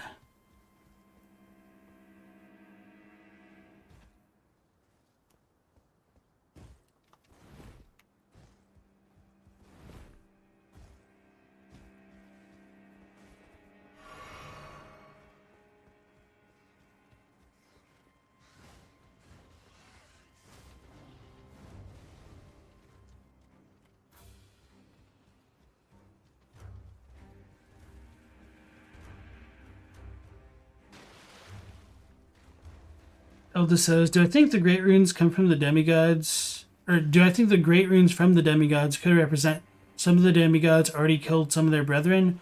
Or do you think no one really started collecting them till you did? Seems odd. Damn it, there's no red thing here. Alright, so we probably have to go to the round table hold. So we'll go visit Roderica and then position ourselves next to Yura. And then probably call the stream there for the night, because I typically want to stream about 3 hours and like run over a little bit just as far as like the content permits. I should have visited her before Godrick, or before like actually leaving. Well, probably before Godrick, but I know she will leave if you go to Liurnia, so I done goofed. We get the golden seed. That might be enough to upgrade.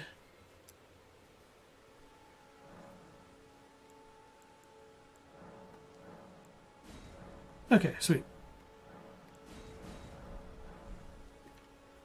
I goofed it. My fault, everyone. Alright. Let's go to Liura. Was there anything else that I meant to do? There's Bach. I'll need to remember to do that next time.